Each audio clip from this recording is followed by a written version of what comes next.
And I've been chillin', watching the ocean with you. Baby, up with a slow motion crew. And we up in our cloudlands when people change, but not us.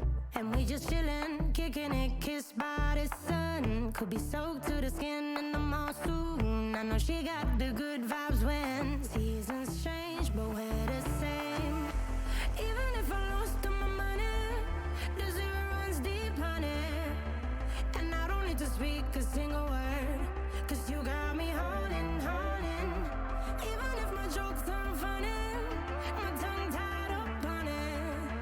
And I don't need to speak a single word, 'cause you got me holding, holding.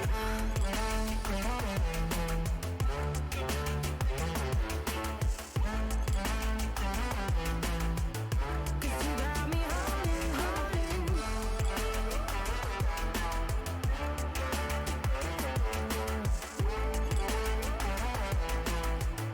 'Cause you got me holding.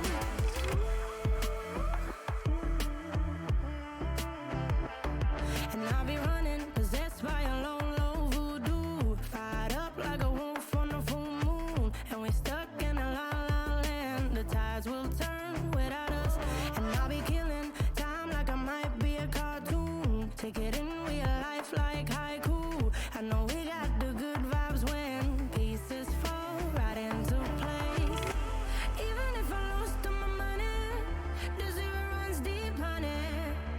And I don't need to speak a single word, 'cause you got me holding, holding. Even if my jokes aren't funny, my tongue tied up on it. And I don't need to speak a single word, 'cause you got me holding, holding.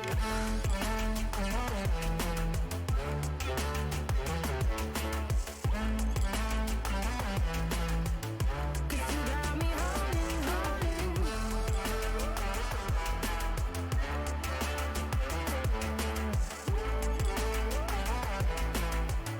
'Cause you got me holding.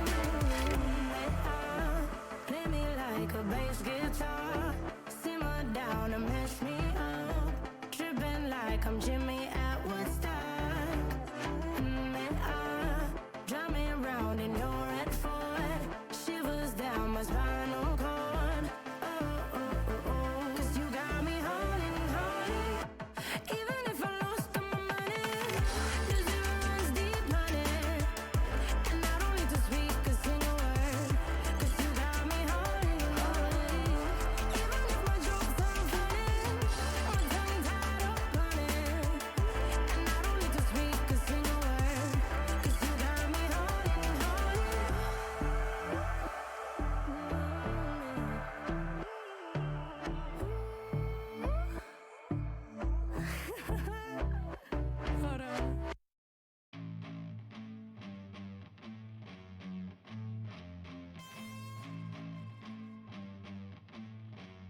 it's time to make a change, and I can take the pain. You wanna sink or swim? I'm gonna go down swinging. Look deep within. I get lost in the feeling. I just need a win. I'm gonna find my meaning. I can make a change. I wanna play the game. You wanna sink or swim? I'm gonna go down swinging. Look deep within. I get lost in the feeling. I just need a win. I'm going off. I know it's time to make a change, and I can take the pain. You wanna sink or swim? I'm gonna go down swinging. Look deep within. I get lost in the feeling. I just need a win. I'm gonna find my meaning. I can make a change. I wanna play the game, yeah.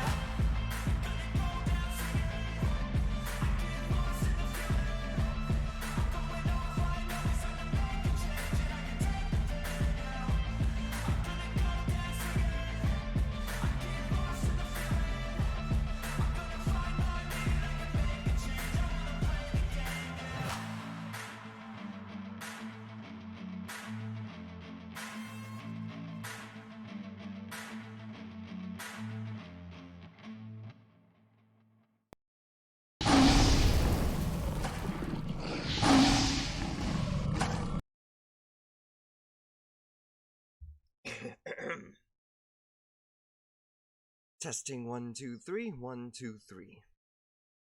Phone is good. Face tracking is good as well. Alrighty. Welcome back, Wolfpack. A pleasure and honor to be able to stream for you once again, as always. Although, I don't know how well Mother Nature wants me to try and stream all today, because a thunderstorm has rolled into my neighborhood, and it's already starting to affect my computer just a bit. Let's hope that it passes over quickly, though, and doesn't affect the stream at all.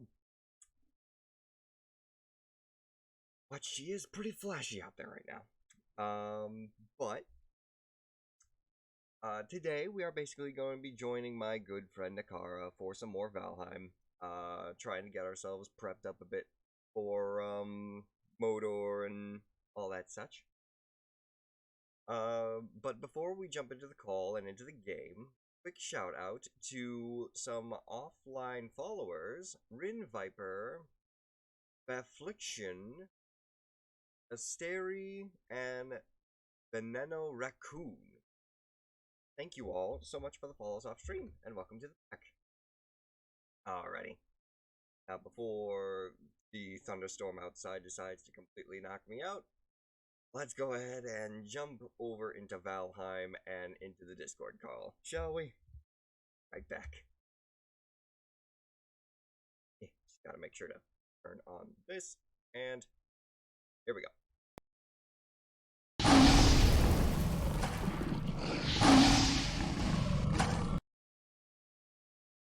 Game should be starting up, and now in the Discord call.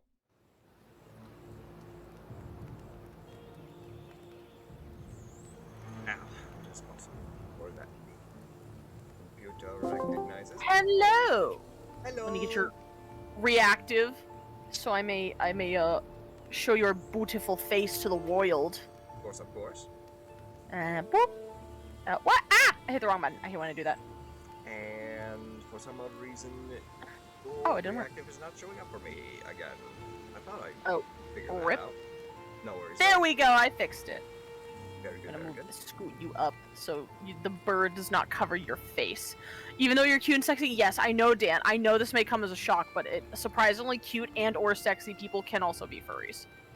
Disturbing, I know. There we go. I was just Your face gonna on tell as Chad well. about the con that I went to if you would like to also hear. Oh? Yeah, go right ahead if you want to. Yeah, so like I said, hi, I'm a furry. I have a fursuit and everything. I know, disgusting, cringe, illegal. Also, if you want to check out Nikara's side of the stream, go ahead and check her out right over here. Yes, and let me give one to you as well. We'll just give you a normal shout. I'll give you a clip shout out towards the end. I thought this was a bit slush. There we go. Can't Go check her believe out. Nikara is a furry. Currently has a possum and circle obsession. Oh. I mean, circles are pretty cool. I can't lie, circles are pretty cool. A lot. Greetings and so- welcome. Welcome in! I'm launching the server right now, by the way, so Yeah. it will be momentarily up. Perfectly fine, perfectly fine. But for continue your story. yes. So for those of you who don't know, hi, I live in Maine currently. Not going to be for very long, but I do live in Maine. Oh. And there used to be a furry con here in Maine, and it was called Pine Tree Fur. Ow, thank you. Ow, thank you, Malik. It was ow. It was called Pine Tree Fur Con, and it was hosted in Maine for a couple of years, and then it shut down. I think due to financial reasons, which is understandable. There's not a lot of people in Maine. So yeah, shut down around the time the pandemic hit, and I was never able to. Did my game just crash? No, I'm okay. I'm fine. Again. That's probably why. I was never able to go to Pine Tree FurCon, so yeah, big F. I sad. I cry. Sad. And as of like a couple months ago, when I went to A&E specifically, A&E being Anthro New England, happens in Boston every year. I found out about this con that was under the acronym FCL 2023. Cool. FCL standing for Furcation Land. The reason it being called that is, if you don't know anything about Maine, Maine is known as Vacation Land. That's what we call ourselves. So Furcation Land, Vacation Land. Ha ha ha ha. Funny play on words. Yeah, funny play on words. Listen, most furry cons, they love their puns about either anthro or fur or some way, like Midwest Fur Fest, Anthro Ohio, Anthro New England, Furcation Land, biggest little fur con, all la-di-da. They always involve fur and or anthro in some conference, that kind of stuff. Anyway, so obviously with me being about to move out of Maine soon, I was like, you know what? This might be the only time I get to attend Furcation Land, being so close to it. So ow! Thank you, Dan. So fuck it, I'm going to the con. So I did. Oh, Nikara, I did actually get a ref sheet for a circle a long while ago. Nice! That's Gucci. We love ref sheets. So yeah, so I went. And, I didn't get to stay as long as I would like to, because unfortunately I was kind of pinching the pennies to go. Yeah. So I only had a hotel for one night, and it wasn't even, like, I wouldn't say it's not nearby. It was kind of a pain to get to and from the con with that hotel. And also, I am a lady, and walking alone at night is scary. Scary, indeed. It's very scary. So I attended most of Friday. I was there pretty much, like, all day. And that was really fun. I participated in the fursuit game, so if you see any videos about the Furcation Land fursuit games, you will see me. You'll probably see me wiggling and dancing and just doing a little jig, having a good time. Took some photos and stuff. I don't take many photos of furry cons or any place in general, so I'm sorry if you're being like, oh, show us your photos, show us your photos. There's only like 7, and I think that's the most I've ever taken at a con of any kind. Okay. Yeah, I'm not a big photo person. I like to experience what I'm doing. I also went to the TikTok panel with another fursuiter called Meimu. They are an orange husky. I forgot about the meat. Oh, it's okay. I got it. Okay. Thank you. I got it. You're Gucci. So I am also on their TikTok on one of their clips, so you'll see me there too. And overall, it was fun. Unfortunately for me, I paid for all 3 days, but I only went to like 1.5. I'm gonna say 1.5, because I went to wake up for Saturday, and Saturday I didn't really have anything I wanted to do until like 11 noon, so I wasn't really struggling to get up. Yeah. However, I woke up with a massive headache, the worst kind of headache where like sounds and lights and everything hurts. Oh yeah, and when you're in a con full of hundreds of people all running around being silly goofy in big animal costumes, it does not feel great on your head. No. So I did stay for like 3 hours, and I was in the fursuit parade, hence why I said if you see the video you'll see me. But pretty much right after the fursuit parade, I'm like, screw it, my head hurts too bad, I need Tylenol, I'm going to drive back to my aunt's an hour and a half away. So I got back, stayed there for the evening, and I woke up on Sunday, I'm like, do I want to drive the hour and a half back to the con, and then the hour and a half back? So 3 hours total. Yeah. And I'm like, no, that's too much money, too much gas, I'm not doing that. So I didn't go Sunday, unfortunately. Not that it really mattered, there was nothing on Sunday that I really wanted to attend. I should have gotten my hotel for Saturday night of all things, because Saturday night had the cool adult stuff.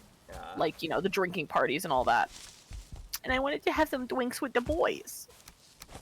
But overall, it was a good con. It was a very good little con, especially because it got almost 1,000 for its first time. Really? Which is a lot. Yeah, it had like 850 something people.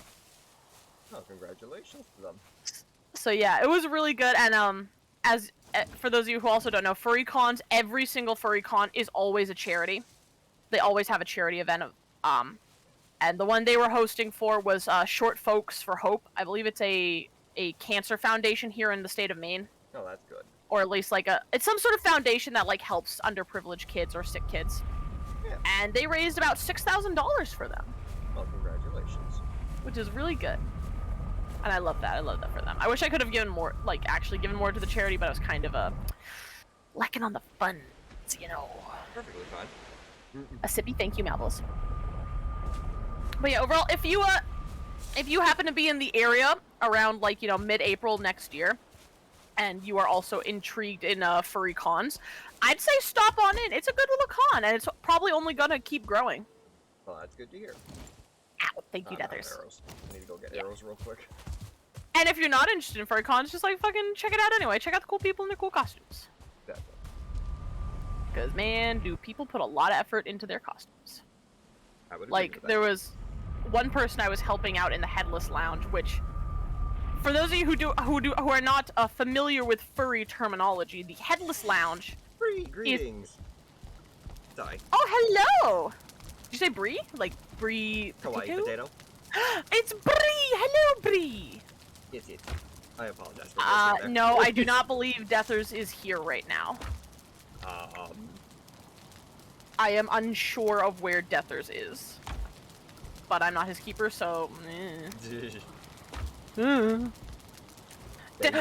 day 100! We did it! Okay, it's day 100, which means I can go mine for silver. And hopefully not die. I hope. Oh, I hear dragons. That's not good. Yeah, good idea, good idea. Are you going... I'm assuming you're doing food hunt? Actually, I was thinking about, potentially wandering around to try and find our small dwarf merchant. Oh! I can try and, wander I know... one area sorry. that I've got in mind, but, Good no idea. if I'm gonna actually find him, so...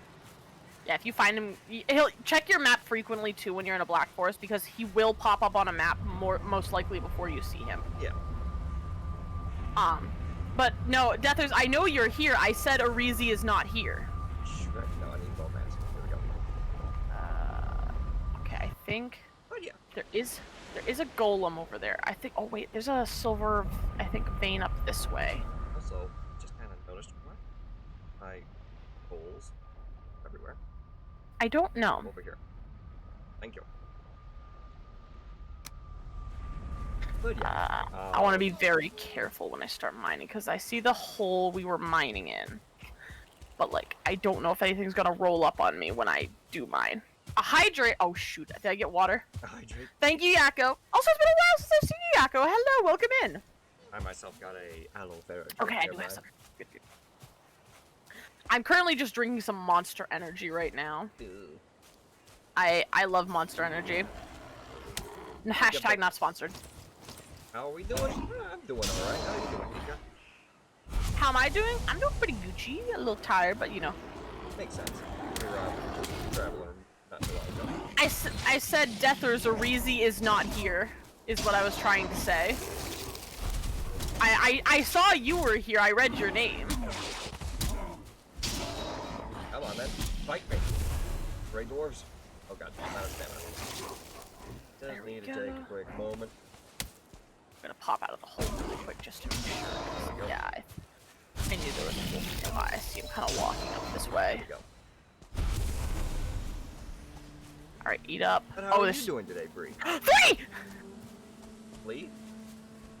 No, 3 wolves! Oh, 3.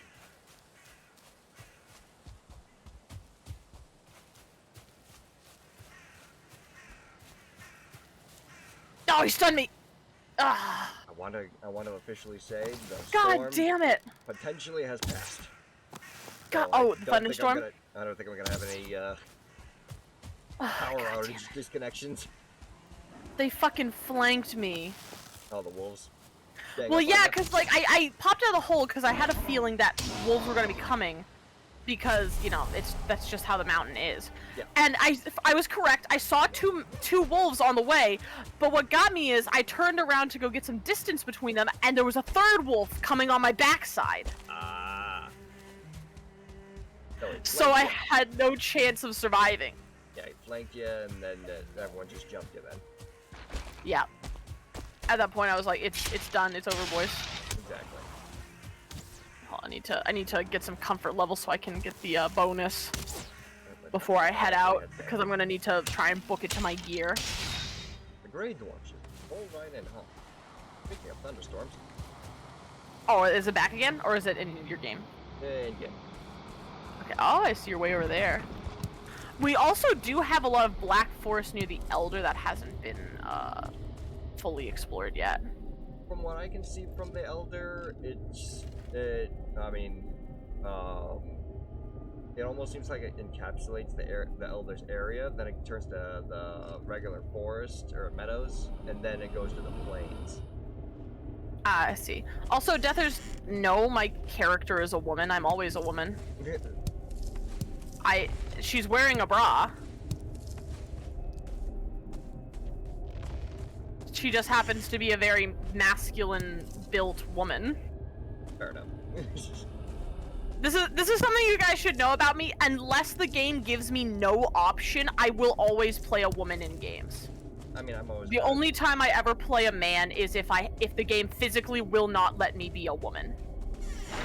Or, I should say, like, I guess a woman of the preferred, like, race, species, whatever. Like, for instance, I remember going to try and play Final Fantasy XIV once. And, I wanted to play... I was kind of interested in... Because they had no dog races, right? But I wanted to play a more monstrous-looking race. Yeah. And the only, like, monstrous race I could find were called the Hrothgar, which are, like, these big lion people. Yes, Hrothgar. But as I found out, Hrothgar are a male-only species. Which had me very sad, because I wanted to play a female Hrothgar. Because, like, I don't know about you guys, but for me, I have been mistaken for a man many times in my life due to having a very low voice for a woman. Oh. And honestly, I get a little upset about being called a man. Makes sense. Good to know. It also doesn't help too that I tend to dress in a more masculine fashion. I don't tend to wear, like, dresses and skirts and, you know, other feminine items of clothing. I prefer baggy t-shirts and jeans and, you know, all the other stuff. I really wouldn't say that would be masculine. You just like to dress more relaxed. Yeah, well, it's typically speaking, like, societally, it's typically men's fashion. Women are expected to wear dresses and blouses and skirts and pink, you know, brighter color items of clothing. Like, I tend to dress darker. Question, Nikara, I have a partial nudity in the ref spoiler. No, if it has any sort of, like, sexual imagery, like genitalia or anything like that, do not put it in art showcase. You can put it in 18+ media, but if there's, like, anything like dick, balls, titties, coochie showing, none of it. Not allowed. Still waiting on the eventual yeah, I want a femme Hrothgar. If I am to play, I'm probably not gonna play Final Fantasy again, just because it's not really my cup of tea. MMORPGs like that are not really my cup of tea. But if I were to ever go back to it again, I would want to be a female Hrothgar. I almost said high Hrothgar, like what do you call it? Skyrim? Skyrim. Oh shit, I am full of silver. Okay. Okay, hang on, I'll have to come back for this. Hello, Elvishai! Yeah, well, hoodies, for me, are a thing. I know I have a texture thing when it comes to clothing. And I am very prone to getting, like, staticky. I don't know if it's just, like, the way I'm built or whatever, but I am very prone to, like, having certain types of clothing with certain materials cause me to become really staticky, and I hate the feeling of static. It immediately turns me off any sort of clothing. So like a lot of fleece type clothings, There we go. which a lot of hoodies tend to be made of, or at least the hoodies my parents bought me as a kid, were made of, always would be super staticky, and I would hate the feeling of putting them on. You're literally trying to reach 2.5k points. You can dress me up. Oh my goodness. Okay. Yeah, no, if it's no clothing nudity, that's fine. As long as there's nothing like, showing explicit genitalia, then it's fine. I thought you meant like, there might have been like the mature, yeah, very on the edge kind of stuff. Yeah, like when I post my ref sheet, my character is not wearing clothes, but there's nothing like, yes, she has boob, but let's be real. Or at least this is my hot take. Boobs are not inherently sexual. We just have them. Women just have them. Exactly. So like, of course she's gonna have boobs because she is a woman. That, or at least that's how I want my female character to be designed. Okay. Same. I get in the winter mostly because it's drier. Yes, that too. I love the winter except for the static. That's my only problem with winter. Shoot. How clan? What do you mean how clan? What does that mean? How clan what? I don't know. I don't know what how clan means. How clan you? But anyway, yeah. The only hoodie I do actively like is the one I got custom made, my Nikara sweatshirt. Which I will wear every now and then, especially in the wintertime. Our clan? What do you mean our clan? I'm not sure what that is in reference to. Maybe he's talking about potential lore? I don't know. I don't have lore. I was gonna say, is your character a part of a clan? No. Or your group? No. Or your followers just called a specific clan? No. No? No, I don't have lore of any kind. Well, I mean, the wolf? I don't know what you mean by, what, me killing the wolf is in our clan? The wolf's not in my clan. Oh, God. I don't have a clan. Or a pack, or a tribe, or whatever. I am just me. And me is me. Oh, that's that. Okay. Ooh, this is gonna be fun, then. Alright, well, I've got almost 30 silver, so we're doing decent on the silver front. I want to go to that other silver vein that we had before, but I'm worried I'm gonna get attacked by the golem again. Yeah, higher up on the mountain. Well, it's not higher up on the mountain. It's just like I know there's a fight going. Oh, there's some more silver in here that I missed. Oh.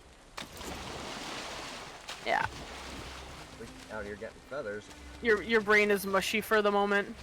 Yeah. For those of you who might come in here expecting a VTuber to be like role playing and acting a character, I don't do that. Duh. I have been turned off of roleplay for a very long time. Yeah, no. So, like, I'm just me. Whatever I say in character is what I will say out of character too, because the character is me. So yeah. The best character to play is the one that you're just naturally. Your circle has like a monstrous form, so you're like a were-circle in a way? I guess that would be the term for it, were-circle. A were-circle? A circle. Circles are a homebrewed species of persona, because like there's a couple, I'm just gonna call them homebrew for a lack of a better term. They're original species, if you will. Okay. He's got a log. Circles are basically like, the best way I can describe them is like, they're humanoid wolf, shark things. They have like shark-like heads, but they're very fuzzy. Huh. Oh, it's an eldritch piece, but uses a circle stay as a form. Wait, an eldritch piece? Like Okay. it's not a circle, it's a different species? Getting out. Is that what you mean? Get me out. I'm a little confuzzled on your terminology, my good man. Okay. Okay. We'll leave him alone for right now. Oh, okay, so it's like some sort of eldritch creature using the body of a circle. Gotcha. Can I make a fireplace? Yeah. English hard. No, it's okay. It's okay. I wanted to clarify. I would like to clarify. Get some comfort. But yeah. All right. I'm gonna see if I can. I'm gonna take the risk. Yeah, it's like a wolf shark is the best way to describe it. Cause like you can see it in the head. It has a very like triangular. They call them cheeses for a reason because their head looks like if you took a slice of cheese. You know, like the cartoon triangle slice of cheese. That's what a Sergal's head looks like. And they have like, you know, stuff like that. Yeah. If you want to see Malik's Sergal deathers, you can just check in the art showcase, and that will show you what a Sergal looks like. But yeah, that's the only way I can describe them as wolf sharks. They are bipedal though, so like don't think I'm saying wolf shark as in like they're quadrupedal species. They do stand on two legs like humans. I don't know the lore of Sergals. Technically, like, you don't need to follow it, but Sergals do have like a canonical lore of like they're an alien race from a different planet. I don't know much about Sergal lore, nor do I care enough to actually look it up, because I don't have a Sergal character, nor am I going to make one. But just know that there is lore to it.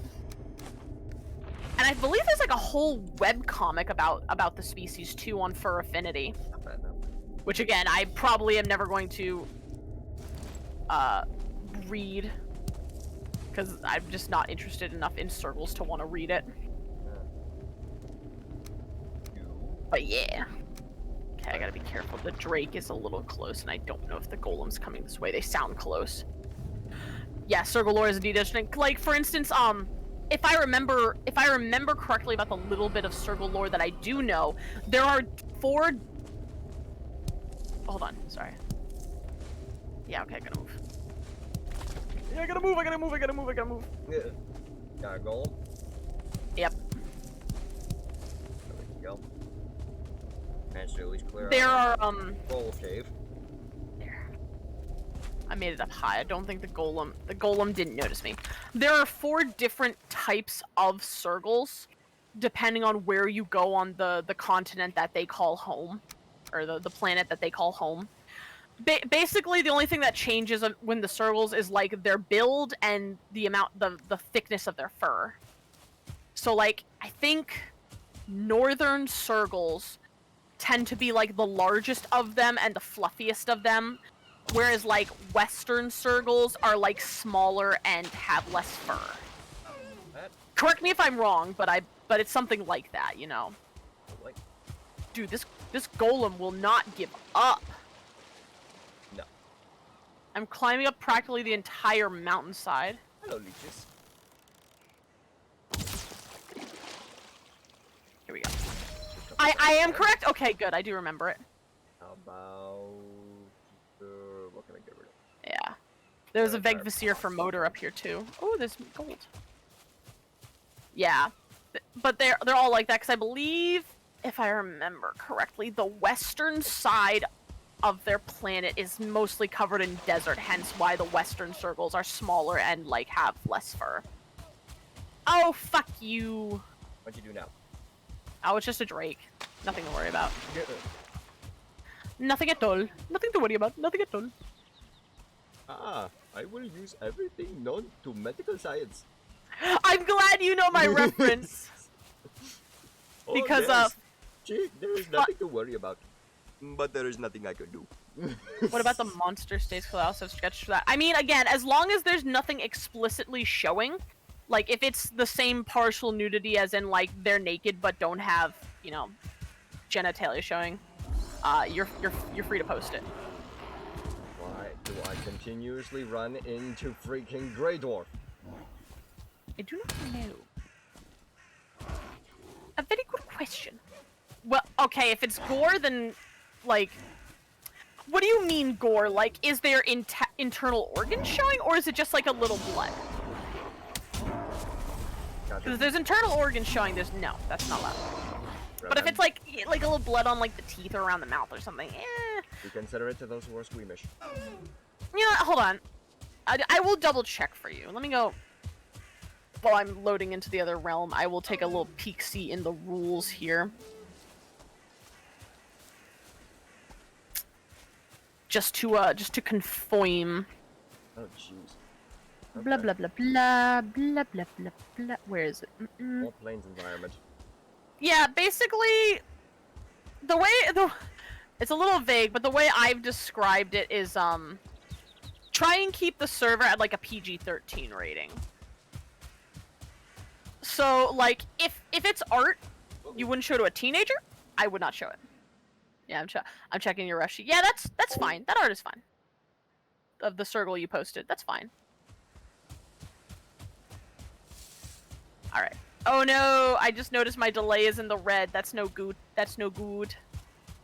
Maybe I'm having internet problems.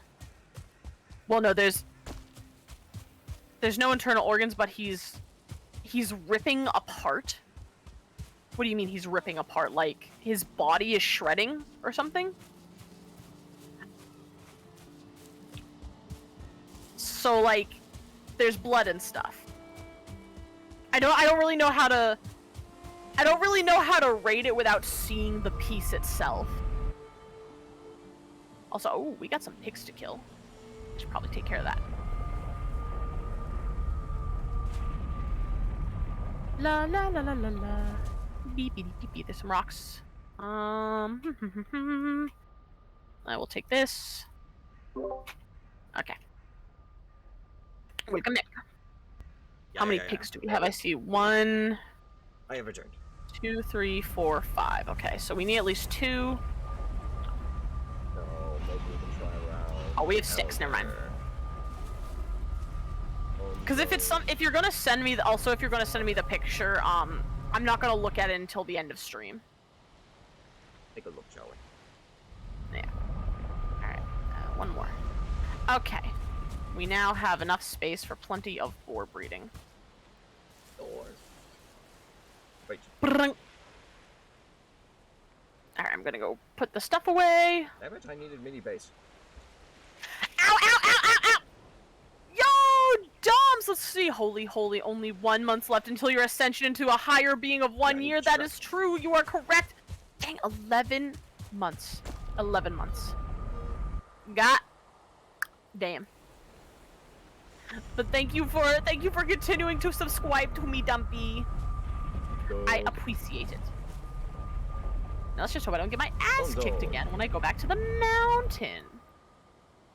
Because also, I'm running out of money. Or not money, what am I saying? Money. Yeah, I'm running out of arrows. I am running out of money too, that is also true. I gotta be careful. I'm trying to adjust in my chair to keep myself comfortable, but I've overstrained my right wrist now, so it hurts. Oh, I see a black forest down to the southwest of our normal continent. So we can also check there as well. Where is mini base? What do you mean mini base? There's like 3 mini bases. That's what I'm saying. You mean Shrek? I'm going to say it's Shrek. I think it's Shrek. You're talking about the swamp, right? Yeah. It's probably Shrek then. You being assaulted by pictures of yourself is a great incentive to do it. Well, I'm glad you think so. Okay, now we can. The way I talk when I'm happy is cute. Oh, thank you. Yes, I've been told I get very excitable when I'm happy. I will talk a mile a minute. So if you ever get me talking about something that I am very passionate about or that I know a lot about, be prepared for me to be spitting words at you at a mile a minute. Perfectly fine. At least I can articulate well. It's part of being an actor. I'll leave you to them. You go and what? The skeletons can go and fight the Draugr. I don't need to fight them. Ow. Are you in Shrek right now? Yeah. Yes, Mr. Dumps. Wunkle Dumps. You know, actually, I should probably fix my gear. Lag. Bye, we'll save, that's why. Bye, boy! Alright, good. Prepared, love it. Love it. Leave me alone. Go away. What's up? What? We do need to introduce these new masses to the multi-hour spiral lore dump! Excuse me? No. Are we talking about? Are you specifically referring to my lore dump of the Legend of Spyro? Because dropped off more stuff. that is a whole. That is a lot, man. I don't know if they're ready for that. Shoot, I don't know if poor Shamanic is ready for that. We're over here like trying to prep for Motor, meanwhile me over here giving out the entire plot of the Legend of Spyro trilogy. I mean, I've played the Legend of Spyro. I know it. Of course I am. Okay. I mean, I could also introduce them to the multi-hour-long rant that is the entire Sly Cooper series. I mean, we technically have gone through that one, so if you want to do it again, I suppose go right ahead. I don't want to terrorize you with the fucking Sly Cooper lore dump. I mean, I've gone through it already. I mean, I know you've gone through it, but that doesn't mean I want you to go through it again. Like I said, I've terrorized you with it once. I don't need to terrorize you with it twice. Fair enough. I'm gonna harvest our honey. We've got a bunch. War survivor. Yeah, he's a war survivor. A war? You mean a veteran? Yeah, you're a. No, not a veteran. A war survivor. You were caught in the crossfire. That is my lore dumps. That would just be. Wait. What would that be labeled as then? I don't know. You're a survivor. You survived my lore dump. What in the crossfire? I was an innocent bystander caught in a war. Yes. You were an innocent bystander. He was caught in the crossfire. That's a song, by the way. It's a very good song. You should listen to it. Yep. I love that song. I haven't listened to it in forever. I should listen to it again. Actually, walking at least foot deep in the water doesn't get me soaking wet. I want it to be daytime so I can go and get more silver, but I'm also scared to go get more silver because golem. Because golem. Golem. And also the fen rings. Well, you know, I could go see about smelting some stuff. True. Because I have like a lot of silver. 38 silver now. Yep. But the only problem is now I gotta boat it all back. That. Smelt the golem. That is exactly what I will do. There we go. Yeah, just casually smelt the golem. Don't know how I'll cook it because I don't have any wood or stone on me, but. A very good question. Also, what are we looking at for coal in here? Because there's a bunch of trees outside. Sorry if you hear this. I'm scratching my ear under my headphone. I'm very itchy today. You're fine. I don't hear anything. I'm mostly referring to the chat. Because Discord and OBS have different, what do you call it? Sound recognitions? Yeah. It's wizard time, motherfucker! Excuse you? I don't know, Wogodev just sent in the chat, it's wizard time, motherfucker! Fireball! Oh. Oh, you know what?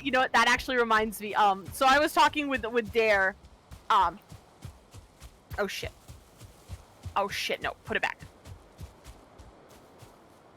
Hold on, something was attacking the house, and I'm going back to the portal because I can't deal with it right now. I think it was a Drake, I'm not sure. Or maybe a golem near the house, I don't know, but I'm going back through to survive. But I was talking with Dare because, for those of you who don't know, hi, I'm a part of a live stream D&D group now, which, by the way, we're gonna have a session on Friday, this Friday, so in 2 days, on Mylon's channel, because it was going to be next Friday, but I have a thing because I'm moving away. Wait, you are? Yes, I am. Yes. I am currently playing a Kenku Grave Domain Cleric. Grave Domain? Yeah, basically my gist is I'm trying to be a plague doctor, hence my channeling my inner Dr. Vindaloo. I'm basically like a very insane plague doctor. Psychopathic Birdman. Yeah, it's actually a reference to an ASM artist I listen to. An ASM artist? Yeah, there's a person on YouTube I listen to ASMR. I've been listening to them for like almost 6 years, I think. Oh, really? Yeah, really. And my favorite character of his is a plague doctor who goes by the name of Corvus Clemens. So I named my character. Her name is Morrigan Clemens. Morgan. Morrigan Clemens. I just like the name. The Morrigan part is not a reference to anything. The Clemens part is. So yeah. And she's a plague doctor, and stuff like that. But that's not what the story is about. So my friend Dare is also in the campaign. The Armad, the Vamp Kitty, Roadkill, whatever you wish to call him. And he is playing a Circle of Stars Druid Deep Gnome. Huh. Yes. But we were talking about it because at level 2 he gets the ability to wild shape. Yeah. Right? So, That's the all fucking weird. creature, the being, the cretin. Man, I love these words. These are great. But yeah, he can wild shape. So normally when you think of a druid wild shaping, you think of them turning into an animal like a wolf, a bear, an eagle, you know, the standard druid wild shapes, right? Yeah. Well, Circle of Stars is a little different. Circle of Stars, you don't necessarily wild shape into a creature. You can turn it into whatever the hell you want. No. So you still remain in your humanoid form, like your height and stuff doesn't really change, nothing about your body really changes. However, your entire being becomes made up of the cosmos. Oh. So imagine like the astral. galaxy, the stars, the night sky in a humanoid form. With like constellations of stars becoming your joints. Yeah, you become astral. Wild shape into a 42 barrel shotgun, yes. Oh, you're trying to stinky yourself, Brett? Well, you're not very stinky today. But yeah, so that's his thing. But I posited him this suggestion, right? I said, what if, when you wild shape, because I assume he'll still be able to talk. You know, he'll probably remain silent, but for the most part, he has to be able to talk. What if, when he wild shapes, he talks in a completely different voice? Also, Brad, you did redeem the first! Nobody redeemed first today, which I thought was crazy. I mean, it makes sense. For at least the voice to change. And, hold on. I'm gonna play it, on stream. I'm sorry, Shamanic, I don't think I can play it for you. That's perfectly fine. But I will play it on stream because it is just so fucking fun. I am probably not getting into VR tonight, Brad. I don't know if I have to work tomorrow. Hell nothing. Like I said, I don't get into VR very often. But where is it? It's in my lunch chat. I send it to him because I'm like, you need to hear this voice. If I can run into the center of this forest, hopefully So- I'll find them. Dara's going to have a voice changer on, so be prepared for that. Probably not tonight either, Brad. I already have plans. Gotta run this way. I love that voice line. His voice line for you, Shamanic, is, "Get ready to see the cosmos firsthand, motherfucker." And he also says the whole biblical "be not afraid." Also, I'm gonna just send it because I don't know if it's considered gore. Yeah, I will try. I can take a peek really quick. Never mind, I can't take a peek really quick. Something's getting attacked. It is a Drake attacking the house. I do it. Yeah. Oh shit! I didn't want to use the. No, click 5. There we go. Just up here? No chest. Yeah. Waste of time and resources. Oh shit! I wasted an arrow. I wasted 2 arrows actually. I'm almost out of arrows. Okay, it's dead. No walking north. I need to be walking northeast. Okay.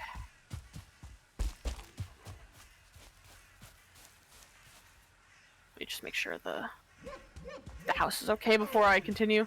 I need to check the. I will check it, Malik, and if it is a little too gory. Oh, okay, that's not so bad. Pardon me. I thought it was going to be like more bloody, more visceral, but I think that's okay. I mean, it probably would be. It would probably not be a different voice alone. It would probably be a different language. You mean like when he goes into star form, his voice doesn't change, but he does speak a different language? I mean, that's fair, yeah. We just thought it would be cooler if his voice changed to, like, you know, be reminiscent of some, like, eldritch being, because that's essentially what he is when he changes into that form. Damn it. Mountain. Oh, both? Well, no, you see, because the way... It also depends, too, what the DM decides, because the way our DM has decided his druid form works is that when he turns into his star form, part of it is he's channeling an older ancient druid through his body. Because, like, in our campaign, the way he became a Circle of Stars druid in a very... Unique way? In a very unique way. So basically, the thing you gotta know about deep gnomes is deep gnomes typically live in the Underdark. So basically, he's lived underground for the entirety of his life. He has never seen the surface before. Very important. Yeah, willing possession in a way, but he doesn't know he's being possessed. Is the best way to describe it. He's being possessed, but he doesn't know he's being possessed in a sort of way. Like, he still has control over his body and his actions, but like, he's channeling another soul. Just trying to grab my 8 gear. But anyway, the way he became a Circle of Stars druid is, like I said, he lived underground his entire life. He's never seen the surface before. However, he's been obsessed with archaeology. And, like what happened one day was he was running around the Underdark, and he happened to stumble across this old, ancient ruined city. And the first thing he noticed about this city is embedded into the walls and ceiling were these bright blue sparkling gems. And as he read through the ancient texts, he found out that these gems were reminiscent of the stars. They were supposed to mimic the night sky. Because it turned out this ancient underground race was a race of Circle of Stars druids. They had been to the surface, they had seen the stars, and they had basically worshipped it. So, through his studying of this ancient race, he inadvertently became a Circle of Stars druid himself. Partly, like, the way he channels his power, too, is his staff. His staff has this, one of those, blue gemstones embedded into it that he uses to channel his druidic powers. But yeah, and the other fun thing about him, his name is Bedlam, by the way. That's his name. The other fun little thing about Bedlam is that he's basically a walking conspiracy theorist. So he will see quote-unquote omens in the smallest of things. Right? And I love that about him. I love how dumb his character is. Like, say for instance, he sees 3 birds flying in a certain direction, right? Like, just out of nowhere, he just sees 3 birds flying in a certain direction. To him, that is a sign that you must follow the birds, because, like, that is an omen. Yeah. You see, like, you know, 5 people standing in the shape of a star, clearly an omen. Really? I don't know, you see a boulder split in half, an omen. Like, everything he sees around him is an omen. Oh yeah, and that's also part of why he became a Circle of Stars druid, was because, he was doing his archaeological studying, and, you know, the city is ruined, it's ancient, it's abandoned, nobody lives here anymore, nobody knows what the civilization is. So his little conspiracy theorist mind went, oh my god, something killed this city, and if I do not discover what omen killed this city, it will come for my people next. Oh, that's pretty cool. So that is why he's so obsessed with being a Circle of Stars druid and, like, learning more about this ancient city, because he is convinced that whatever happened to this ancient city to bring the civilization to ruin is going to happen to his family if he does not stop it. Interesting. There's nothing in there, as far as I'm aware from the DM, there's nothing in there pointing to the civilization having, you know, been collapsed from a great calamity or anything like that. It is simply just abandoned. Yeah. It could just very well have been a small encampment that they moved on from. Exactly. Well, it's not a small encampment, it's a city. Oh, it's a whole city. So he's just convinced himself that there is some sort of great calamity happening, and that if he doesn't stop it, like, his entire civilization will collapse. Also, hello, Wardismane! Which is even funnier, right? Because, like, you know, his character sees omens and everything.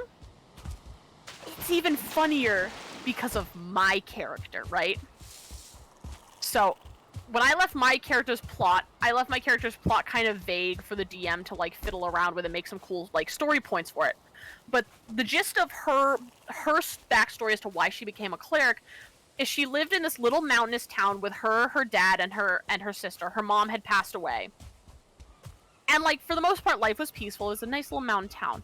And then one day, this strange plague swept through the town, killing almost all of its citizens and infecting her father.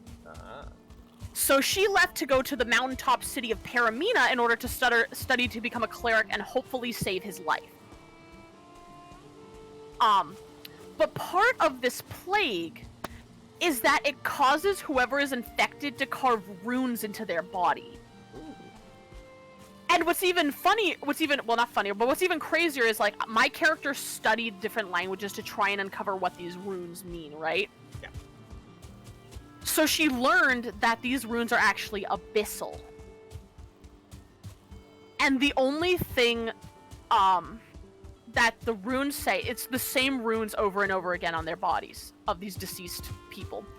And the runes say something along the lines of, "He is coming." Okay. So just think about that.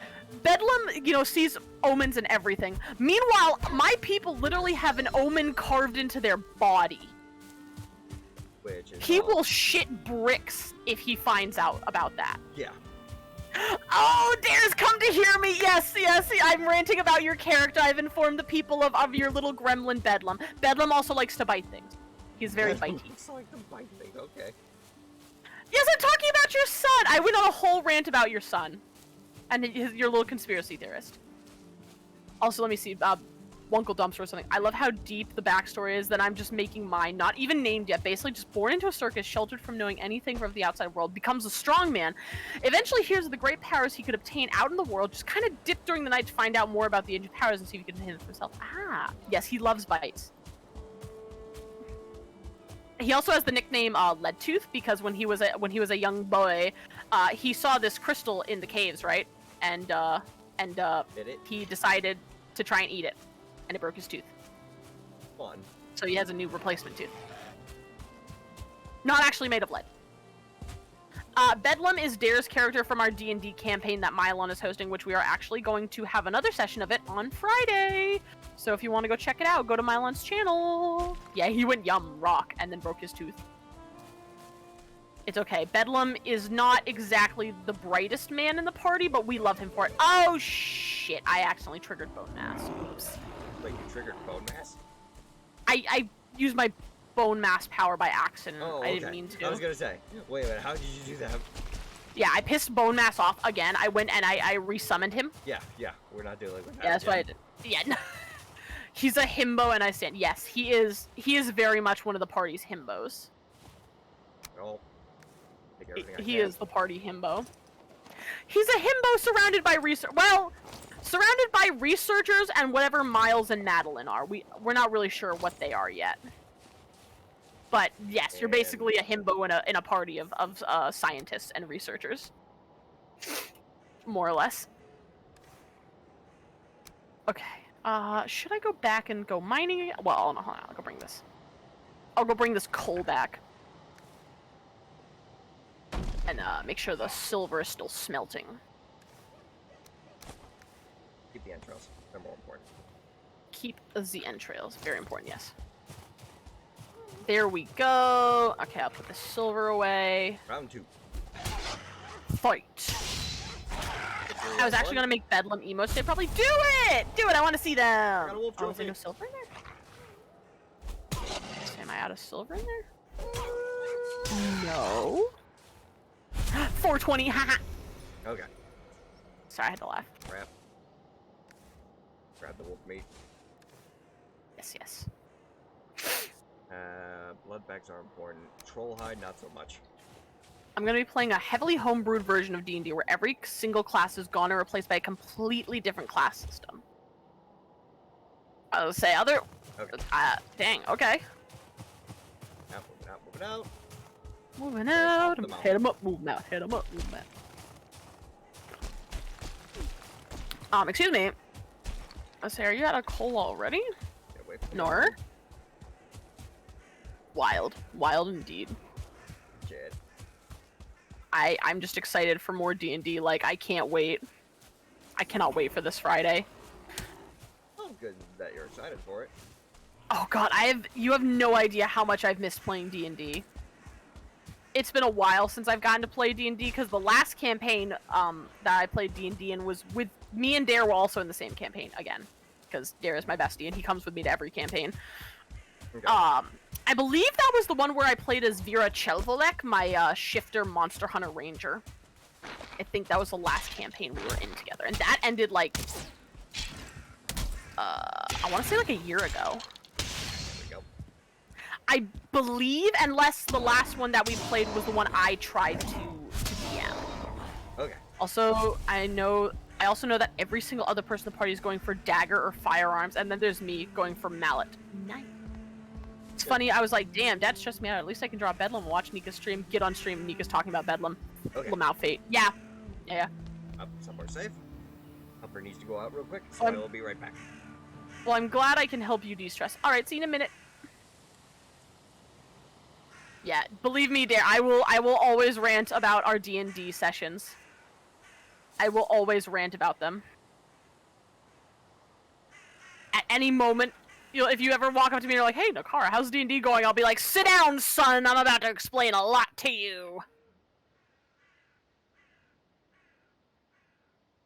Oh, D&D good. It legit helped me so much getting on and hearing your Bedlam's name unprompted. Well, I'm glad, because I had been ranting about him for like several minutes before you joined. Because everybody needs to know about Bedlam. Mr. Leadtooth. Mr. Himbo. And I'm, oh, yay! Yay! And I also explained to them how funny it is that about me, having my character and your character together, considering your character is a conspiracy theorist, and my character is literally living with a whole fucking eldritch plague. There we go. There we go. Hello. You love him so much, one of your new favorites. He's good! Good, you made a good one. Oh, Dare, I also played for them. I played your voice line of, prepare to see the cosmos firsthand, motherfucker. So the people know of your beautiful voice line. I can't wait for the battle arc between you two! God, it's gonna be so interesting to see our characters, if they end up getting into a fight, like what kind of squabble they could possibly get into. Because right now they're like pretty good friends. Or at the very least they get along really well together. Okay. But like, the tension of when those two like get into an argument, like what's gonna happen, considering that reminds me, I need to get the what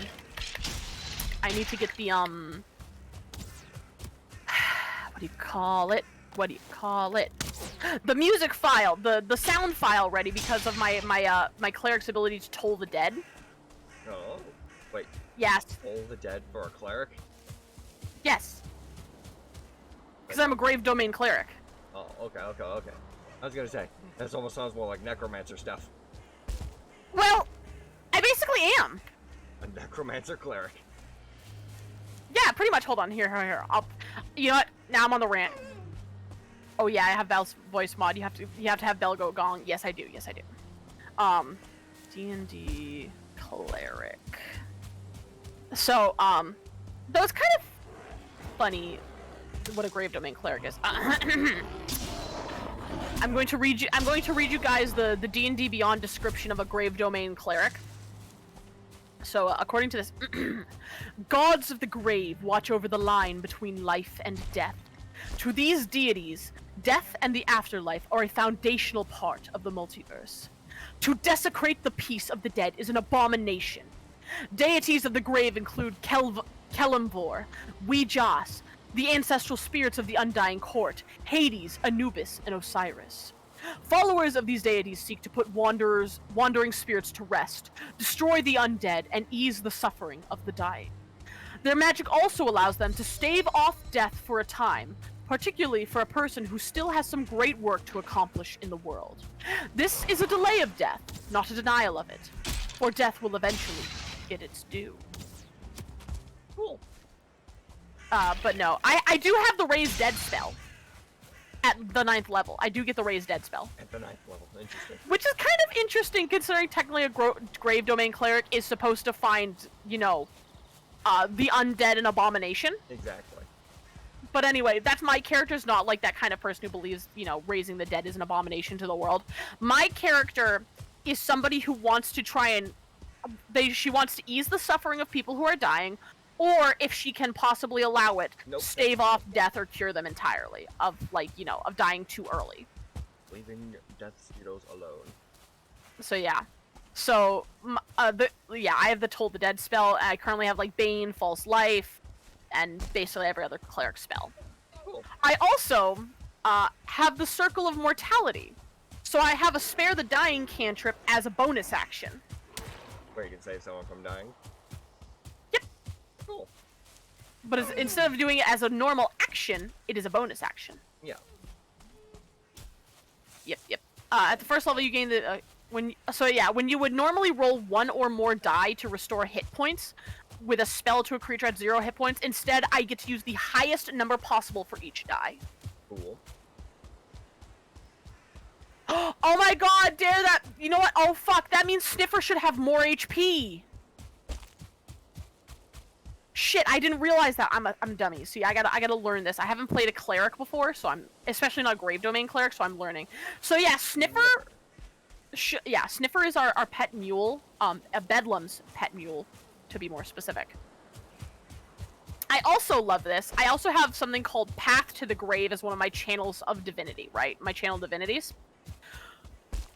So basically what happens with this thing is I can choose any creature within 30 feet of me that I can see, and I curse it. So basically if me or an ally hits this creature, they are vulnerable to the all of that attack's damage. Really? Yep, I can just make them vulnerable to everything and anything. Cool. But only for 1 hit. Yeah. So you gotta make it count. But still, that's pretty fucking good. Yeah. Imagine just like pointing at a guy and going, "You vulnerable, weak," and then getting smacked upside the head with an axe and just insta-dying. Or like the reason I want the sound file for Toll the Dead, because Toll the Dead is a very funny little spell and it has a sound component when it goes off. Okay. So basically, my character, she just points at a creature, right? Any creature within like 60 feet of me. And all around you reverberating, you just hear this singular dong, and then you take necrotic damage. Huh. Yeah, you just hear the echoing of like a dark church bell, yeah. And then you just take either 1d8 or 1d12 necrotic damage if you've already been hit and taken damage. Terrifying.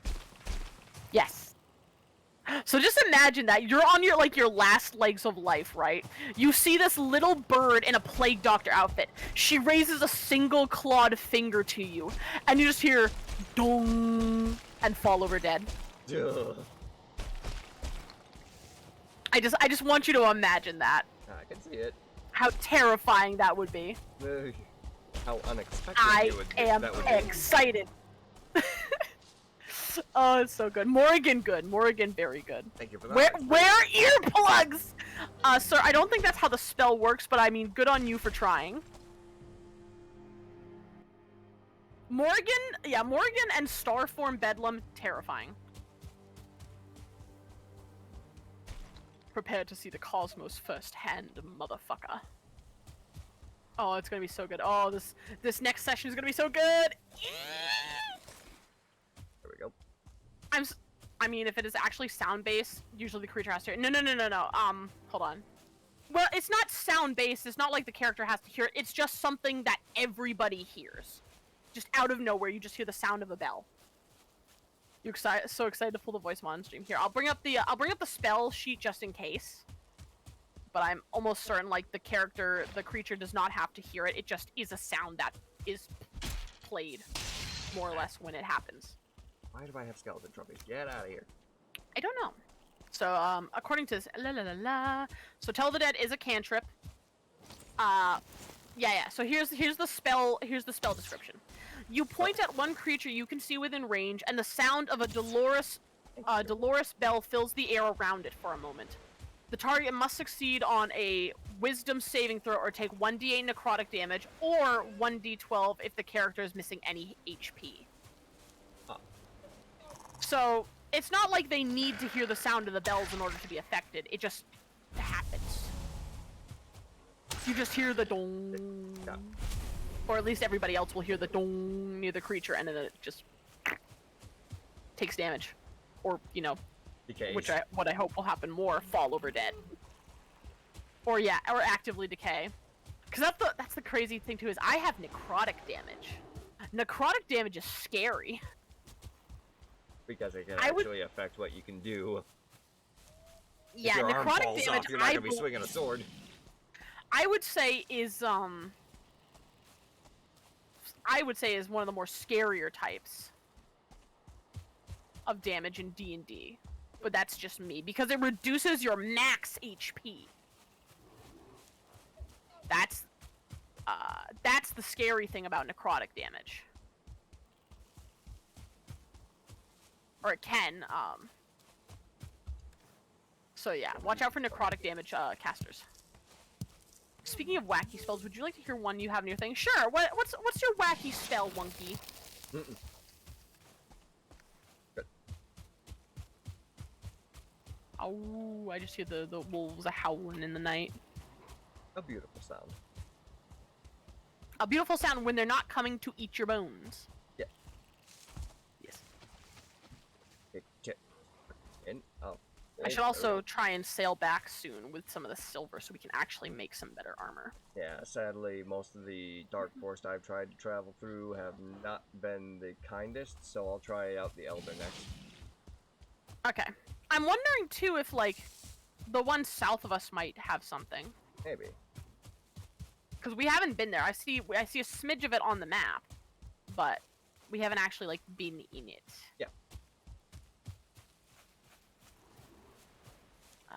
Let me see here. La la la la la la la la. Have that. Have that. Give me a little more food before I go back out there. Bye, Odin. Bye, Odin. Oh, you saw Odin? Yep. Lovely. Love when that happens. Alright, there we go. Got some food. So yeah, if we can, at the very least, get me silver armor. We also need to go into that other ice dungeon and see if we can't get you some more Fenris hairs to get you some Fenris armor. Yep.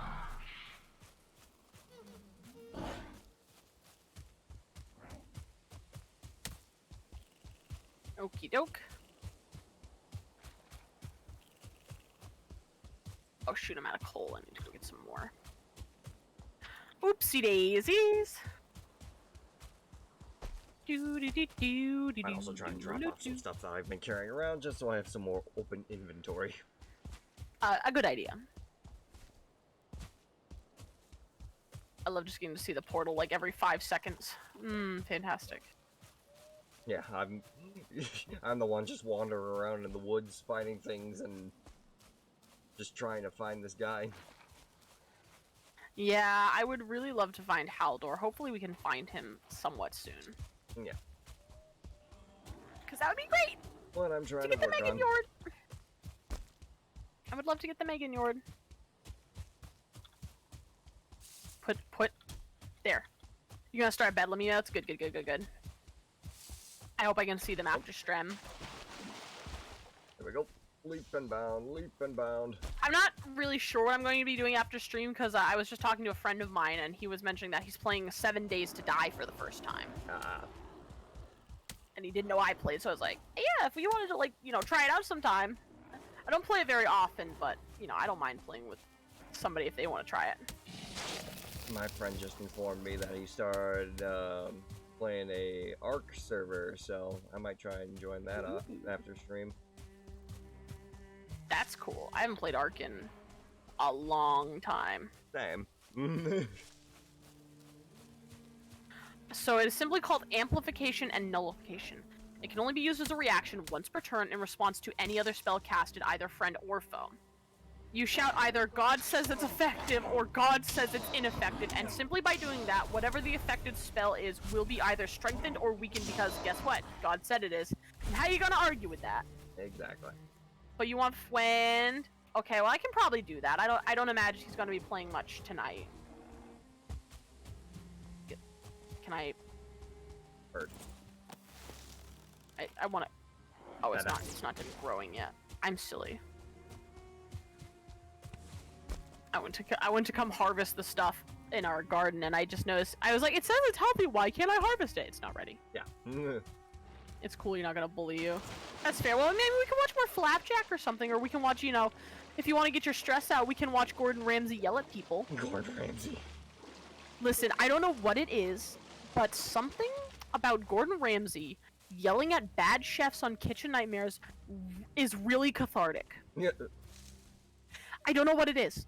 Like, if I'm having a bad day, I just need to watch Gordon Ramsay yell at some, like, really incompetent chefs, and then I will feel so much better. Wait, the Misadventures of Flapjack? Yes, the Misadventures of Flapjack. We've been binging it. Yeah. Because we want to relive our childhoods, goddammit. No, Bird. Gordon Ramsay Kitchen Nightmares is self-care. Yes. Oh, Wolfcat! Greetings and welcome to the stream. Welcome in. Let me go and give you a proper shout out. Very good show, very good show. Yeah, you know what? One of these days on the server, I should just host like a not necessarily like a movie night There per we se, go. like I usually do, but just like ping the movie night chat in case people want to watch some like TV shows and just play them. I don't know if I'll make people mute for them or if I'll just leave on the captions, but you know, Do consider not jolly following my good. friend. Only one show is jolly good. What's the jolly good show? Then? Tell me. Is it regular show? Real quick. Yeah. Let me just go ahead and do this real quick. But yeah. No, okay, I gotta pay attention too. Do consider following my good friend Wolfcat Reese. And for those of you joining Wolfcat's raid that don't know who I am, I am Shamanic Wolf, a werewolf shaman VTuber, werewolf form pending, and it is a pleasure to meet you all. Today I am basically playing a little bit of Valheim with my good friend Nikara here, and if you guys want to go ahead and check her out, she is also a werewolf VTuber. You can check her out by following this link here. Oh, I have to wait 52 seconds. Okay, I'll just go ahead and give her this version of the shout out for the time being then. There you go. Alright, joining back the call. Alright, back to the mountain, because it looks like I have enough coal. And I am back. I'm debating... Welcome back. Yes, Wonky. Yes, what's up, Wunkles? I appreciate, thank you. There we go. Oh, I have an itch. Look at storm just rolled in. In real life or in the game? In yes. game. The storm has completely passed in real life. Oh, good. But, well, I am debating if I should go get some more silver and mine some more silver, or... There we go. Because we have... How many are in here? There's 7... We currently have 39 silver. So, I don't know if we should bring some more. You know what would also be a good idea for something for us to make sometime soon? We should make a cart and like make a little pathway between our base and where we dock the boat, just to make it much easier to transport goods. This is true. It'd be quite the hell of a road, that's for sure. Yeah, but it would still be highly useful. It's only 10 bronze nails and 20 wood. It's a very easy to construct thing. Okay. And then yeah, we just need to make a more or less flat road to transport the goods. Yeah. Alright, I'm gonna try and get a little more silver. But what game I am not gonna get a little more silver.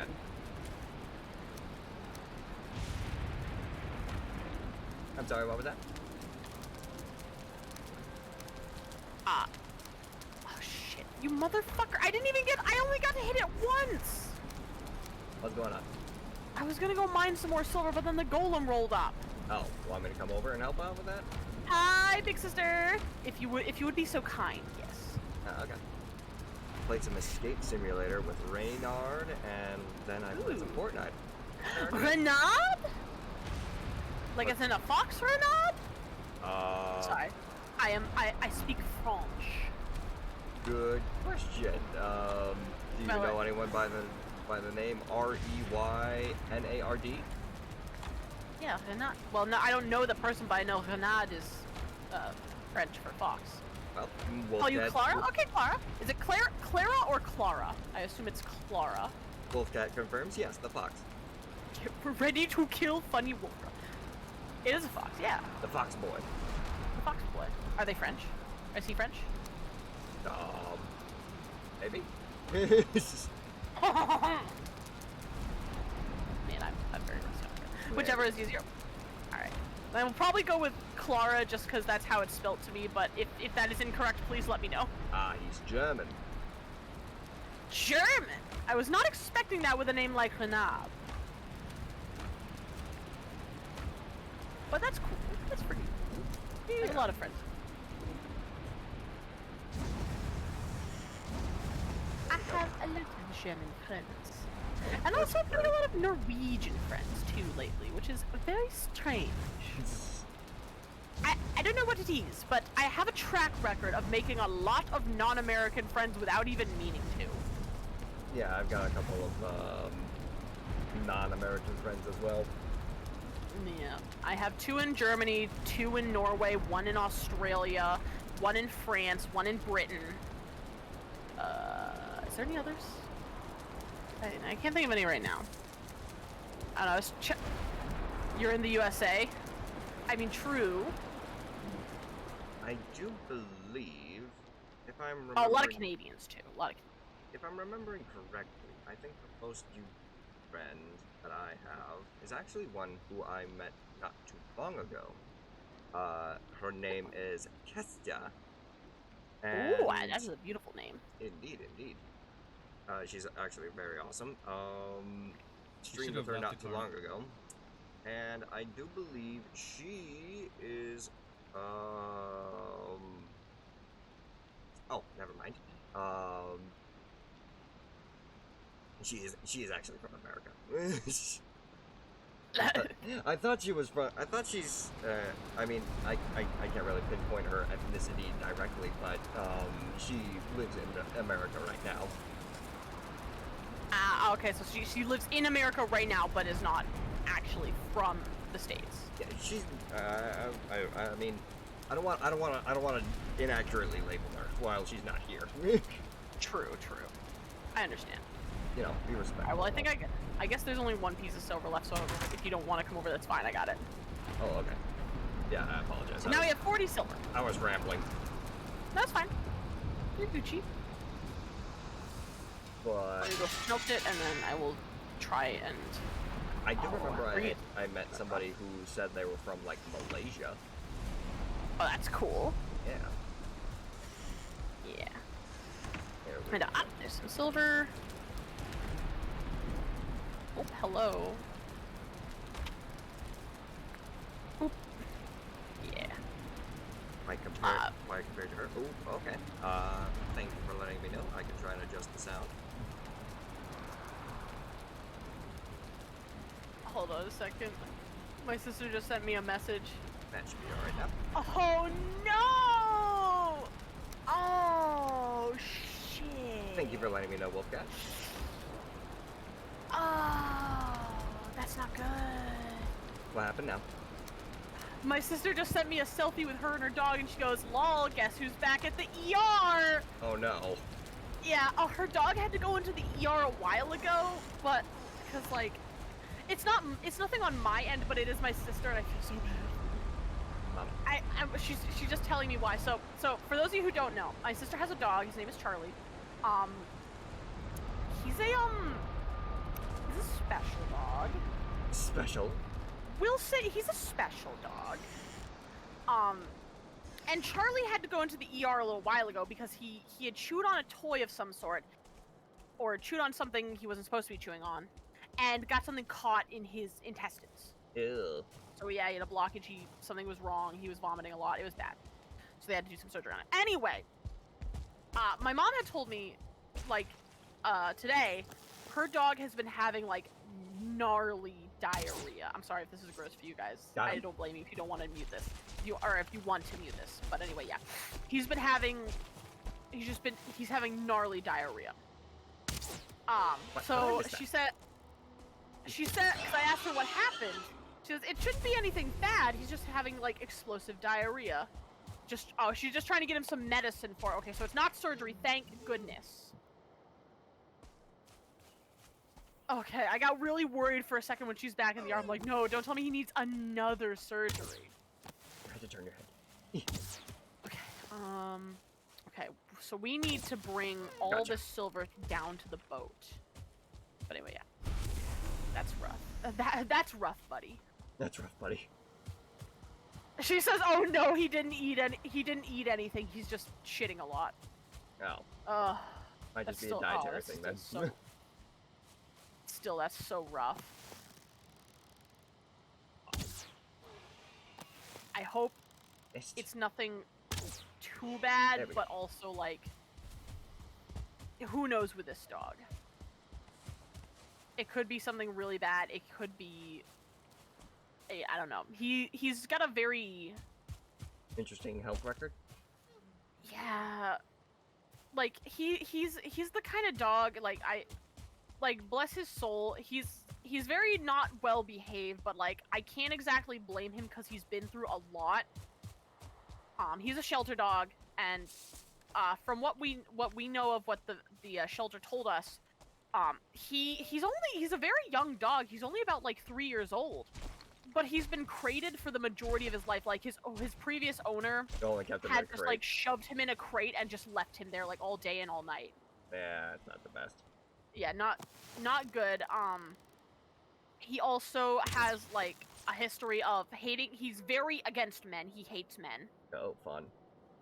So he can get a bit aggressive when men are nearby, especially men wearing like hoodies. I'm assuming it's probably something to do with his previous owner having that similar appearance. Yeah. But he also is prone to drinking so much to the point he will vomit it back up. I've encountered dogs like that at the shelter I worked at. He's highly aggressive too, not even just to men. He can just be very aggressive. Again, I don't blame him because he's been through a lot. But overall, this poor dog, he needs a lot of care. And like when he behaves well, he's the sweetest boy. He's so cute. But the problem is he doesn't really behave much. Yeah. He's not very well behaved. And yeah, it's a lot. And he's just been so far he's been very prone to having like health problems. Needs a special diet, needs you to watch him when you drink water. He also is not very friendly to other dogs either. So like at least especially not to my male dog when he comes over. His dog, her dog, and my dog can get into spats. Never good. Especially because he's the kind of territorial dog where he likes to like hump stuff to show his dominance. Yeah. So he'll attempt to mount my dog, and my dog does not like that. Understandable. Talby's a very sweet boy, but if you try to do something he does not like, he will snap. He will at least, or well, I wouldn't say snap, but bark very aggressively. Okay. He's never actively gone to try and bite anybody or any other dog that I know of. I'm gonna scoot the boat a little closer to shore. Alright, I'm gonna start putting silver into the storage unit. There is also a black forest on this island too. Yeah, I just noticed it. I'm gonna go check it out real quick. Oh, it's a 1-star neck. Your dog's secretly running an entire dog mafia when you aren't home. Talby running a dog mafia? I don't think so. He's too much of an airhead for that. Airhead. Charlie could run a dog mafia. Charlie could run the dog mafia. I can see that, but not Talby. Yeah, great doors. Out of here. Yeah. All right, back to the mountain. Unfortunately, I can only take up to 13 silver at a time, so that's 13, 26, 39. Oh, okay. Oh, it's called a facade. My bad. I didn't realize my dog was, you know, Running a facade. yeah, I was putting up a front to, you know, hide that he's in the dog mafia. Well, hiding his true smarts. I've seen his true smarts come out, which is hilarious. It's my favorite, one of my favorite stories to tell from college. For you see, part of the reason I got this dog, was because in college, trigger warning here for Over there. for like, how do I want to describe? Basically, trigger warning for suicide. Okay, so I want to give y'all that context before I tell this story. So if you don't want to hear about it, feel free to mute and/or leave the channel. I understand. I don't blame you. So I will now begin the story. So in my first year of college, I did not have a very good time. I had a lot of things go wrong. I had a couple of deaths in the family. I got broken up with. I nearly got killed in the first 3 months of me moving to college. And Damn. on top of that, I lived very far away from my family. Like, I had no real connections in the area. And I was basically living alone. So a lot of things went really wrong, and my mental health got really bad, to the point that I had tried to end it. Oh no. Yeah. And like, the campus security had caught me, yeah, as I am still here. And they had basically sentenced me to going to the psychiatrist and getting mental health. Which I'm glad they did. Don't get me wrong, I'm glad they did. At the time, I was a little mad because I was like, oh no, don't tell my parents. And they're like, we're not gonna tell them, just take care of yourself. Yeah. So I went to the psychiatrist, and we got a lot of stuff done. And part of what I had talked with her about is that I wanted an emotional support dog. Because growing up my entire life, I have never been separated from dogs. I have always had dogs my entire life, and I kind of didn't know what to do without one in my everyday life. Yep. So I talked with my parents about it, and they also agreed that for my mental health, I should get an emotional support dog. So I shopped around, I found Talby, and I adopted him. And he's just a sweet little boy. And part of that is having that emotional support dog is he got to come live with me at college. So junior year, or not junior, sophomore, bleh, English hard. Sophomore year, I brought him in, and I was very lucky. I got the entire dorm to myself. This was pre-pandemic. Which is good. So I got the entire dorm to myself, and this dorm was fairly small. It was basically like a rectangle with just enough room between the two beds that, like, you could fit a person, like 1 1/4 person, or 1 1/4 of me, I should say. Because I'm on the large side. And I had one bed for my bed, and the other bed that I had hiked up to put stuff underneath, and I called it my couch. Because when I got done doing my work, I would sit up on there and play my PlayStation. And I loved to order chicken wings. Because there was a really good chicken wing place in the area, so I would order like chicken wings a lot, especially because I could get like 2 pounds of chicken wings for like really cheap. Yes, my favorite measurement, Nikaras. Yes, you could fit 1 1/4 Nikaras. So anyway, I would order chicken wings a lot, and I would, like, you know, save some of it for later, put in my mini fridge, have it as leftovers. Okay. So one night, I had ordered my chicken wings, and I ate that shit out of chicken wings. You ate the shit out of the chicken wings? Yeah, exactly. They were so fucking good. Anyway. Enough of ranting about the delicious chicken wings. I had ordered my chicken wings for the night, sat down, you know, was playing my PlayStation, and I had to go to the bathroom. So, this bed was high up that I knew my dog could not jump up onto this couch from the floor. I knew he couldn't get my chicken wings. So I left my chicken wings up on the bed, up on the couch, I should say. I left them up on the couch, and I walked down the hall, you know, about 5 minutes, went to the bathroom, came back. Motherfucker was face first into my wings. Yeah. And I'm sitting there like, Talvy, how did you get there? And he sees me, and I saw how he got out there. So again, remember, there's about like, I don't know how wide would I say I am? Probably like 3 feet of space, roughly 3 feet of space, maybe more between the two beds. So what the dog had done was I watched him reverse thief his way off the bed. Yeah. He had gone from the floor to the bed that I sleep on, and then jumped across the room onto the other couch. He parkoured his way to the chicken wings. Parkour dog. My dog parkoured his way to the chicken wing. I cannot believe it. Dogs are smarter than most people think. Yeah. And I had another thing happen too, very recently actually, like a couple months ago, like December of last year. Yeah, just tell me things.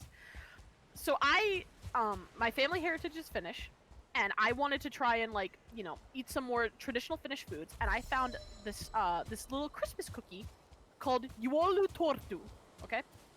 It just basically means Christmas tart or Christmas cookie in Finnish. And I made some, and they're very simple. And I made a bunch, and I was planning on giving them out to like friends and family. So I had made a couple plates. There were 3 different flavors. There's like one of apricot, one of raspberry, and one of strawberry jam.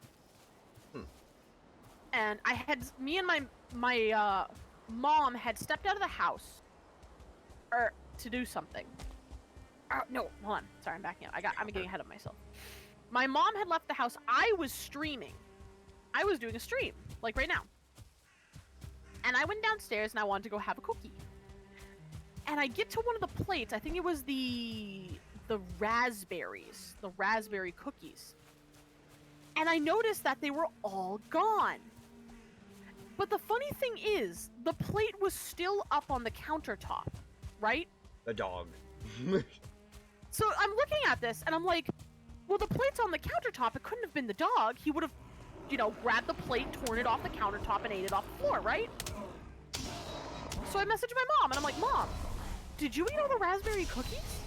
And she goes, no, I only had 1. I'm like, well, all 10 of them are gone.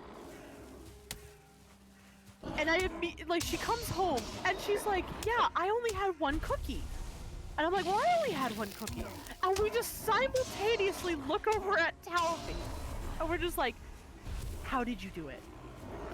How did you manage to eat all 10 cookies off the plate without moving the plate an inch? I still to this day do not know how he did it. All thief.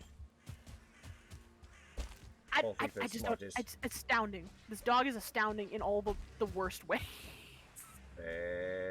Brave. Are you okay? Yeah. Wah! Advanced dog strats. Yeah. Dumps. Very advanced dog strats. Like I said, you know what? Maybe you're right. Maybe you've got something going. Maybe he could run the dog mafia, honestly. Now that you're reminding me of this. Charge. Please do not die. There we go. Poison. Alright, I'm gonna go bring the last of the silver to the boat. Okay. And I am going to attempt to pilot the boat back home without, you know, drowning. Okay. Unless you want to try and come and meet me at the boat. I can And try. help me out. I cannot promise anything though. I don't know where you. Oh, you're in the Black Forest. Here, I'll come help you. I might just need a quick moment to recover some health. Yeah, I'll come and help you. I don't. Oh, it's a brute. Hello, brute. I would have to pass through the swamp to get the shortest route back over to you. I'm coming to help you. Don't worry. Don't you worry now. If anything, I'm perfectly fine Nikara's now. coming to get you. Yay. I say as a shaman rolls up on me. Don't forget about torches. Oh, lag. Here comes the world save. Oh, yeah, Shamani, don't forget about torches. Okay. It's just the poison that I gotta deal with. Like giving me people to vent to, I don't know if I'd be here. There we go. Yeah. It can be rough, but you know, sometimes Life does deal you a nasty hand sometimes. life really do. But I'm glad I had people like Dare and my other friends to all help me out and like support me, and of course Talby. Of course. Since that's kind of the whole point of me getting Talby. Ah, Oh hold on, okay, hold on. I see your redeem, Deathers. Dare, since you're here, don't let me forget because I want to wait until I'm safe on like the boat or with Shamanic or something. Just bitch. I ain't never gonna stop loving you, bitch. yeah, practically every dark forest I've wandered into so far has led me only either to a plains or to a swamp. Yeah. Well, hold on. I'm gonna come over to you. I will redeem your Oni horns once I am safe. Once I am safe. I actually do think I have Oni horns set aside. Or, well, I have horns set aside of some kind. I'm not sure if they're Oni or, like, you know, tall like Oni horns, or if they're just little devil horns. They might be devil horns. Yeah. But either way, I will check once I reach Shamanic. Green Jake, I'm almost there, Shamanic! you're in the swamp. I'm not in the swamp, I'm on the border of the swamp. Oh, I see. You're right there. Hello! Hello. Here, we can just chill out on this rock. Yeah. Skeleton. Yeah. Alright. I think we'll be safe on this rock for a second. Yeah. If you want to just watch my back while I go and check my my VTube studio for some horns. Exactly what I'm doing. I think I have. Hey, get over here. Okay, I'm gonna show you the horns, Deathers, and you can tell me if you think these are okay enough.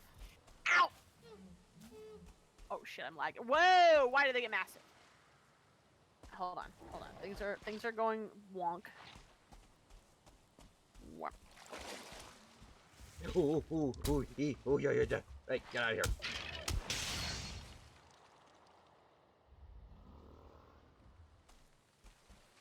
Gonna have to be careful. We're attracting we're attracting some What do you attention think? in the Is swamp. this fine? I'm coming. Okay, I'm back. Slime is trying You very sketch your hardly to first climb bedlam up the emote? wall. Good.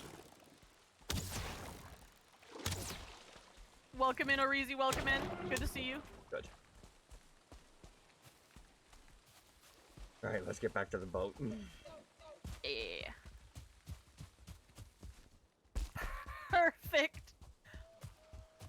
Well, this is Nikara, so at least 100. Oh, there's a banshee. You mean a wraith? A wraith, whatever. Wraith banshee, it's coming my way. Coming back. It's coming There he for us. Smack it. Beat him the fuck up. We can get a chain from him. Yep, I already got one. There we go. Nice. Got another one. Good job. All right. Here we go. Another corridor. Oh, god damn it. There we go. Hold on, guys. Hold on. I can't redeem these redeems when I'm being actively attacked. Okay, I'm going off course. We gotta get to the boat first, and then I can redeem your redeems. Also, pick up these berries. Yeah. We can feed them to our peas. That, and I can use them for some more potions. Yeah. Oh, I see what you mean by the swamp down. All right, I will. Okay, well, we can do this. We can do this. It's fine. It'll be fine. Skeleton. I know. I'm not worried about them.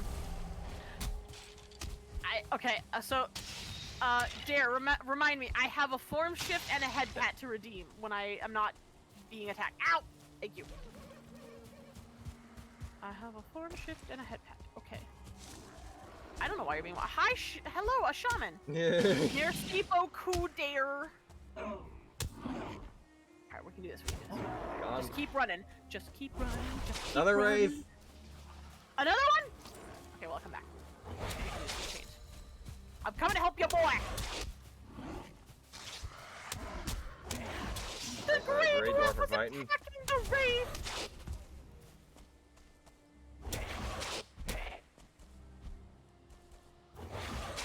There we go.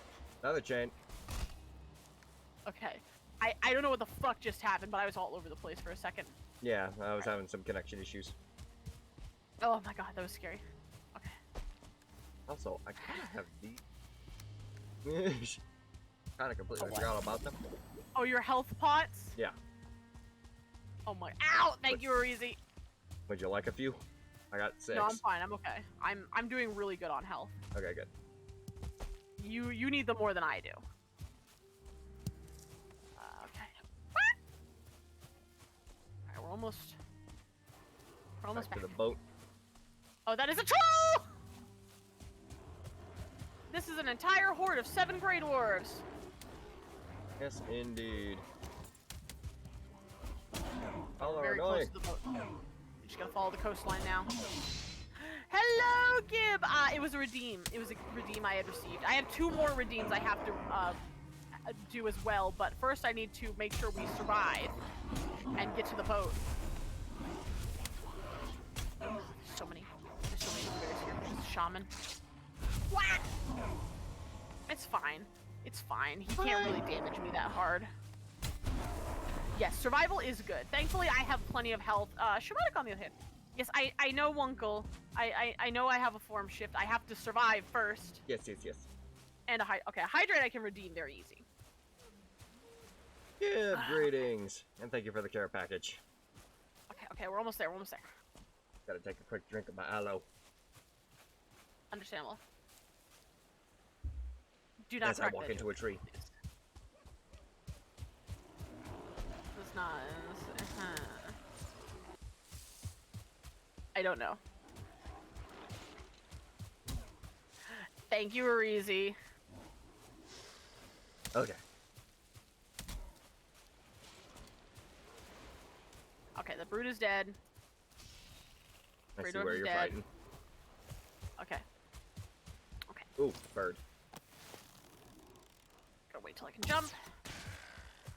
Boat is doing good damage-wise. Okay. Okay, I'm in the boat.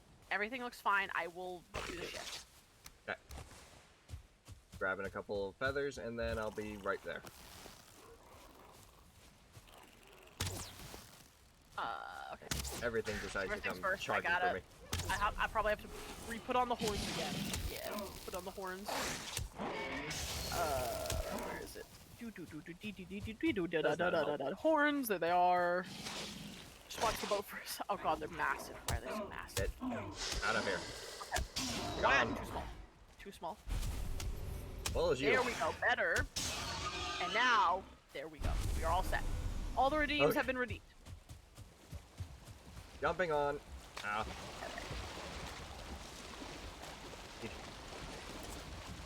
Okay. The ladder's on this side. Okay. Are you ready? Yep. I'm backing up. Now which way do I need to go? I need to go... Okay. You know what? I'm gonna try and go around a different way to see what we can see. Okay. I'm gonna turn us right. Yeah, you want to try and discover the side of the map that we haven't really explored yet? Yeah. Yes. Fair enough. That is exactly what I want to do. I still got 85 arrows, so if we run into a sea serpent, I can at least defend. Good. I need to make more arrows because I'm pretty much running out. You need more tea? Go get your tea. Alright, so we're gonna sail this way. So I see the mountain of a mountain over to our left there. I think that's our continent. Yeah, that's our continent over there with that mountain. Okay. Away we go. I have explored nearly every portion Tea of car? No, I don't drink tea. I don't really like tea Dog very much. Forest. I'm not a very big fan of tea. I prefer the bean juice over the leaf juice. Dark Forest. Especially because I was a barista. I know, I'm sorry, dear, but I'm not a tea person. Oh, Heretic. Someone I call Hop introduced me to the Hunt Begins on Discord, and because of them, you met Mylon and Bop, and now you're... Mylon and Bop were in a Ruby RP server? Yeah. I'm going to hold that over his head for the rest of his life. For the rest of his life. You move into my home, it's a tea household. I like tea, but I also like coffee. You prefer the water. You prefer the water juice. You know what? Understand. Oh, look, a Leviathan. Hey, wanna go over there? I think I'm all set for right now. I put it on the map though. Okay. So we have Leviathan on the map. We know where he is. Because there's other than making the abyssal harpoon and dagger, which I think are actually worse than the tools we're currently using. There's not much we can do with a Leviathan. Fair enough. I don't know any Ruby. I actively hate Ruby. Yeah. Hey. Ruby dad. Oh, That's my hot jeez. take. The deep Mylon lure. You just like to take a lemon and go. Goddamn. Well, it's very clear that it's mostly open ocean around this side. I watched it for 3 seasons and stopped because it started to suck. I thought it sucked in season 1, but that's me. Yeah, I heard the most recent I season watched, was like, everywhere. 3 episodes of Ruby, and I was already over it. I liked it mostly just for the monsters. There was like Average werewolf ones. Ruby haters the first season will pay, that became shit. A friend who likes to try to explain the current plot, you had an aneurysm! Aneurysm. I don't care to know about the plot of Ruby. I do not like it. And I doubt I'll ever give it a second chance again. I don't like a lot of it. Especially not the character designs. I don't like the character designs. And a big part of me for a show is visuals. One. The current plot includes... What?! And a cat, like, played so straight. Wow. Okay, wow. Wow. You mainly RP OCs in the fandom. Season of the fandom. Yeah. Also, I should probably do this again. Intriguing. He was showing you clips and trying to be like, look how good it is at... He showed you the clip of the cat getting eaten. Oh my god. Oh my god! You haven't paid any attention to Ruby, one of my friends is a fan. I only paid attention to Ruby recently because of the fact that it showed up on my For You page. I'm like, why are you here? Why are you here? He was forcing the boring on a mentally broken... Oh my god. Oh, look, a Black Forest! Yep. Well, we know there's another one. Do you want to go explore it? It is daytime. I mean, Wait, if the you want to cat do a side... actively jumped down her throat? What? What? And then it possessed her. What? I think I'm a mentally broken woman now. Yeah, why not? Let's go see if Mr. Dwarf Man is here. Yeah, why not? If you want to spare some time to do a side pit stop. Yeah, we can do a pit stop. It's fine. We could probably also grab some more medals too. I don't think my inventory can really handle that Well, right now. well, actually, we just need I to transport it to the boat. I can get rid of all of the stuff on the Grey Dwarfs and all that. It's removed from context. Yeah, let's return to regular show and Flapjack. Just remember, keep checking your map because he might show up on the map before you see him. I have. Every inch of Black Forest I've tried to explore so far has not had any indication of finding this guy. Yeah. Alright, also I need to remove the boat icon from where I had it previously placed, and then... Oh, there's a rock underneath us.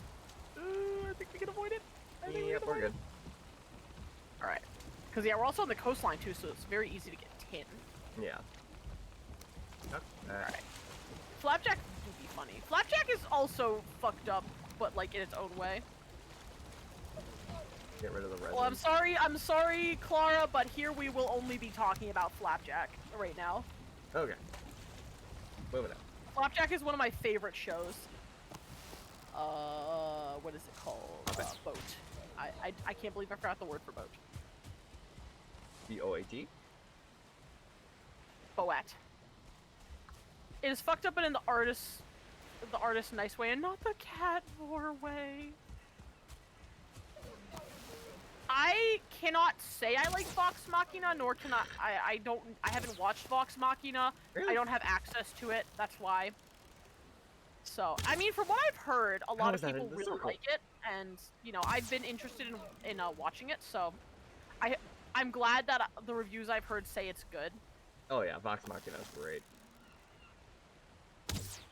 The only problem is I think it's on, like, Apple TV or something, and neither me nor Dare have access to Apple TV. I think it's on Amazon. Or, well, Amazon, Apple, either way, we don't have those. Yeah. Because I have Hulu, I have HBO Max. Hey, Rodimus! Hulu, HBO Max, Netflix. Oh, you have Amazon? Yeah, I've heard very good things about Matt Mercer. Surprisingly enough, I don't actually watch a whole lot of D&D content outside of playing it myself.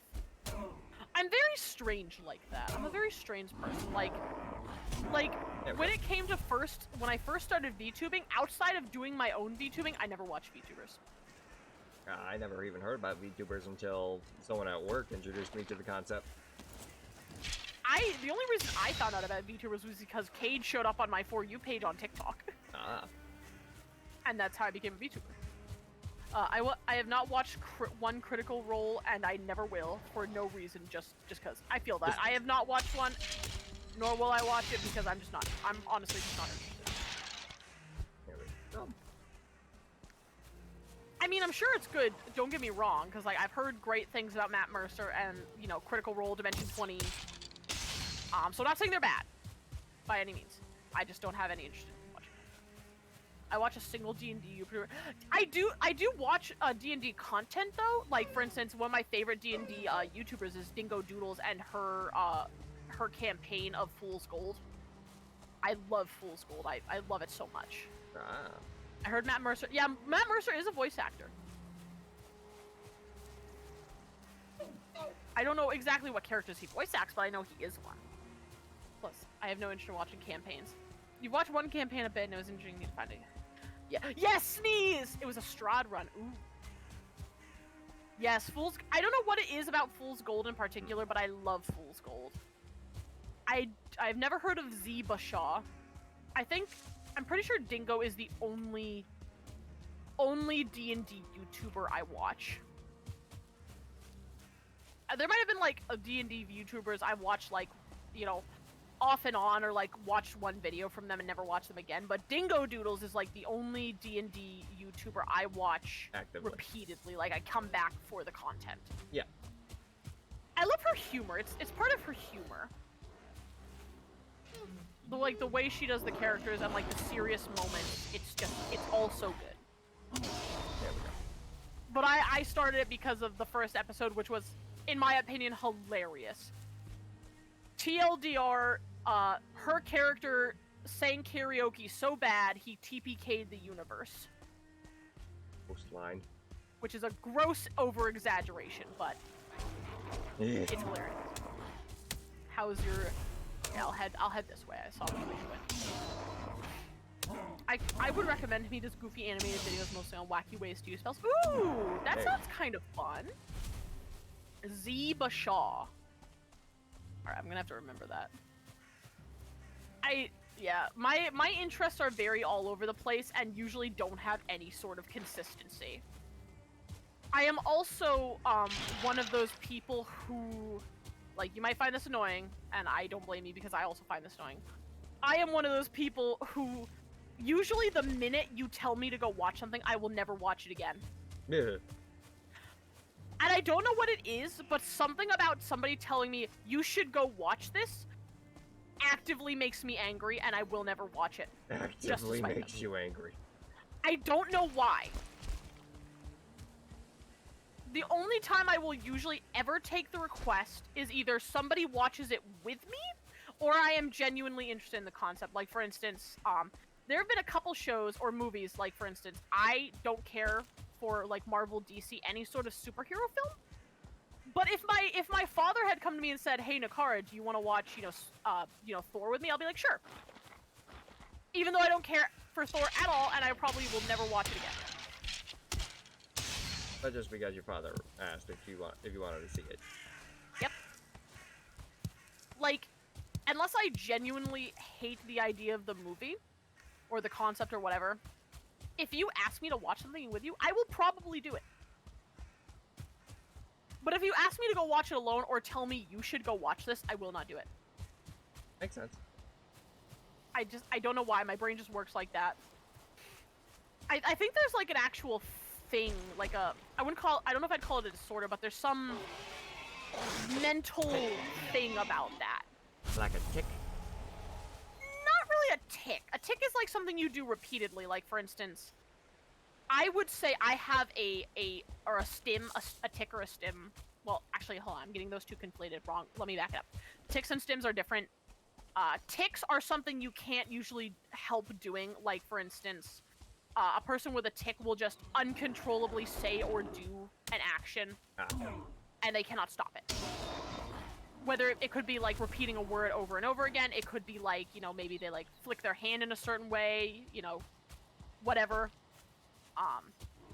That is something they can't control. A stim is I don't know if I'd say it's uncontrollable per se. It's really hard. Cause like one of my favorite stims to do, is singing. Like at points, I will just randomly burst out into song. Okay. For no reason whatsoever. I just get a song in my head and I have the urge to sing it. So Nikara, when are we watching all of One Piece together? Okay, that's what I will not do. Imagine my really shitty quality your low quality troll face emote. Oh my goodness. But yeah, I don't know. If somebody can tell me the difference, the actual definition difference between a stim and a tick, that'd be great. I mean, I feel like you kind of described it fairly well. I apologize for my misuse of the words. No, it's okay. It's okay. They're very similar. You have a stress tick to cough, one of the few things psychologists would agree about when it comes to me. Yeah, same with, I have some, like, vocal ticks, or not ticks, vocal stims.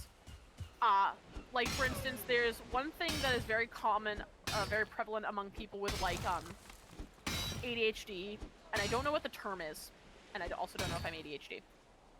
But the term I call it is parroting. There's an actual, like, real term for it. Yeah, there is. But it's essentially like, we'll hear a word or a phrase, and we will just repeat it without even realizing it. Yep. And like, sometimes it goes away over time, but like, for a while you just keep repeating it. Yeah. Like, stims are often when someone is overwhelmed and needs to let out physically or just do something as a self-soothing technique. Ticks are often from certain triggers or just done repeatedly. This is from Dare's definition. Fair enough. So this is not the official definition. But yeah, like, yeah, I think I can agree with that. Like, I usually stim when I need to, like, calm down or just focus or do something. So, like, yeah. Pardon Okay, me. so, okay, Gib has the you have the definition according to Google? Do tell. They are similar, but not the same. Yes. Also, this Black Force seems to be a bit of a dud. Ah, rip. Okay, so quote. So this is from Google according to Gib. Quote, stimming versus tics in autism. Stimming appears when the individual is stressed out. Okay, so stimming is when the individual is stressed out, nervous, or overstimulated in an environment. Tics are often commonly involuntary or harder to suppress. They involve an unexpected movement of body parts such as flapping hands, repeated words, rocking, and blinking. So yeah, we're pretty much on point. Yeah. Because usually stims you can usually repress. Tics you can't really do that. I gotcha. What is there's a certain Here we go. diagnosis where like I think it's Tourette's is the one I'm thinking of. Tourette's, where like they will keep repeating and or like shouting and or doing a certain movement that they just can't stop. Yeah. That's a tic. Whereas like I can stop myself from singing. I am actively doing it right now. Yeah. Also, because I know like it's not socially acceptable to just burst out into song. Yeah. I basically dropped off at least 21 tin Oh, okay. I guess I can't drop my copper off then. I would say you filled the other slot in the boat then. Yeah, oh, I can take it back out. No, it's okay. I just want to make sure because I have enough copper to I can move. Okay. Why can't I? Why can't I open it? Yeah, Tourette's. Tourette's is the one I'm thinking of. Well, I thought for a second there the Well, screen it's shaking not was letting from me the troll. open the storage, so. Oh, okay. It was just a really fucking bad lag spike. Yeah. Okay. Wow. All right. Well, whenever you're ready. Yep. Just wanted to grab some more birds. There you go. Take your time. Got at least 20 feathers in total now. Woo! Oh, good. We need feathers. I'm gonna make sure to at least grab berries and feathers as best as I can. I think it was a good pit stop. Yeah. Well, Quad added, so switched audio to Shamanix audio? I don't know what Quad added means.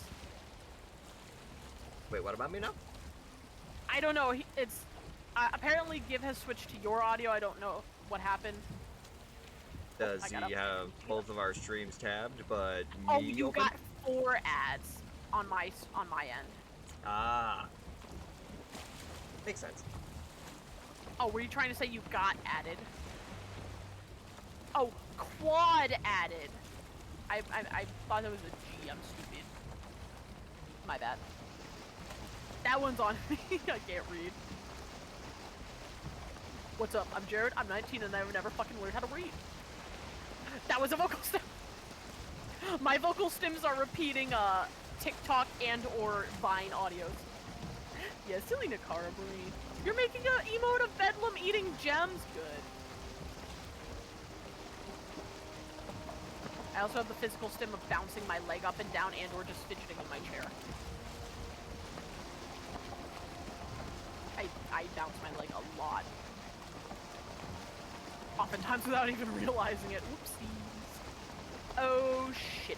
It's foggy as fuck. Thank you, Arizi.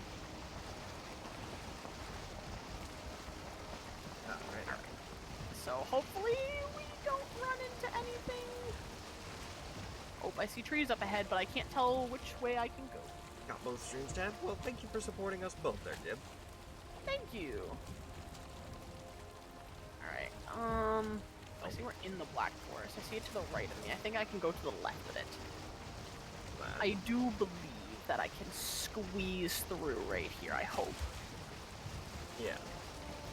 It's very hard to see right now.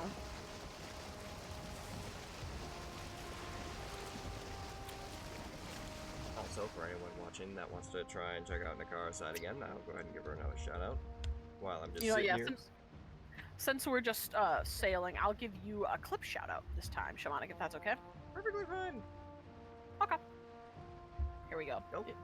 A lovely little Shamanic wolf clip. With avoiding ads.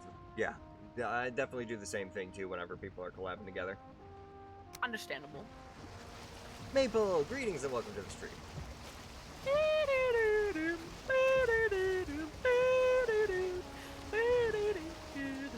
Clip of mine with sexy sax in it?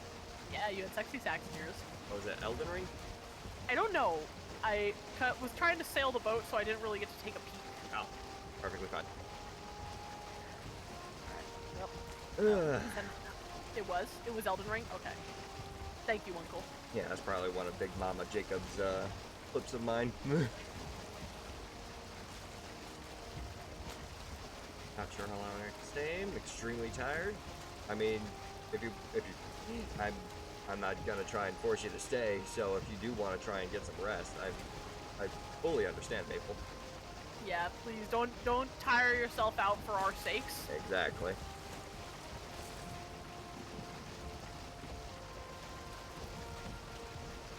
All right. Want to try and stay a little bit? Well, I appreciate that, Maple.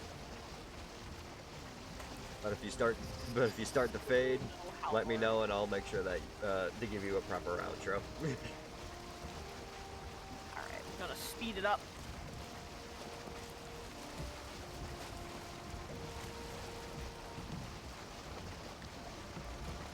Here we go. How many more arrows do I have? Yar har 77? Yar har fiddle dee dee. Being a pirate is alright with me. Do what you want because a Alright pirate with is me. free. You are a pirate. I was playing a little bit of Sea of Thieves this morning. I gotta play some more Sea of Thieves now that I can finally get back to it again. Yeah. I was I had a put whole off from playing it. Fiasco with Microsoft.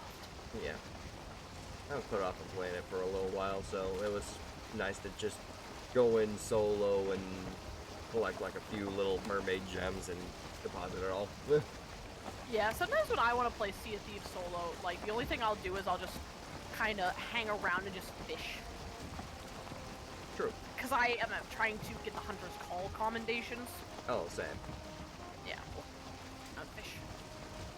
Oh god, it's foggy again. Wah! Exactly, kid. It's fun seeing all the different perspectives. Yeah. Well, thankfully you were able to pass through there.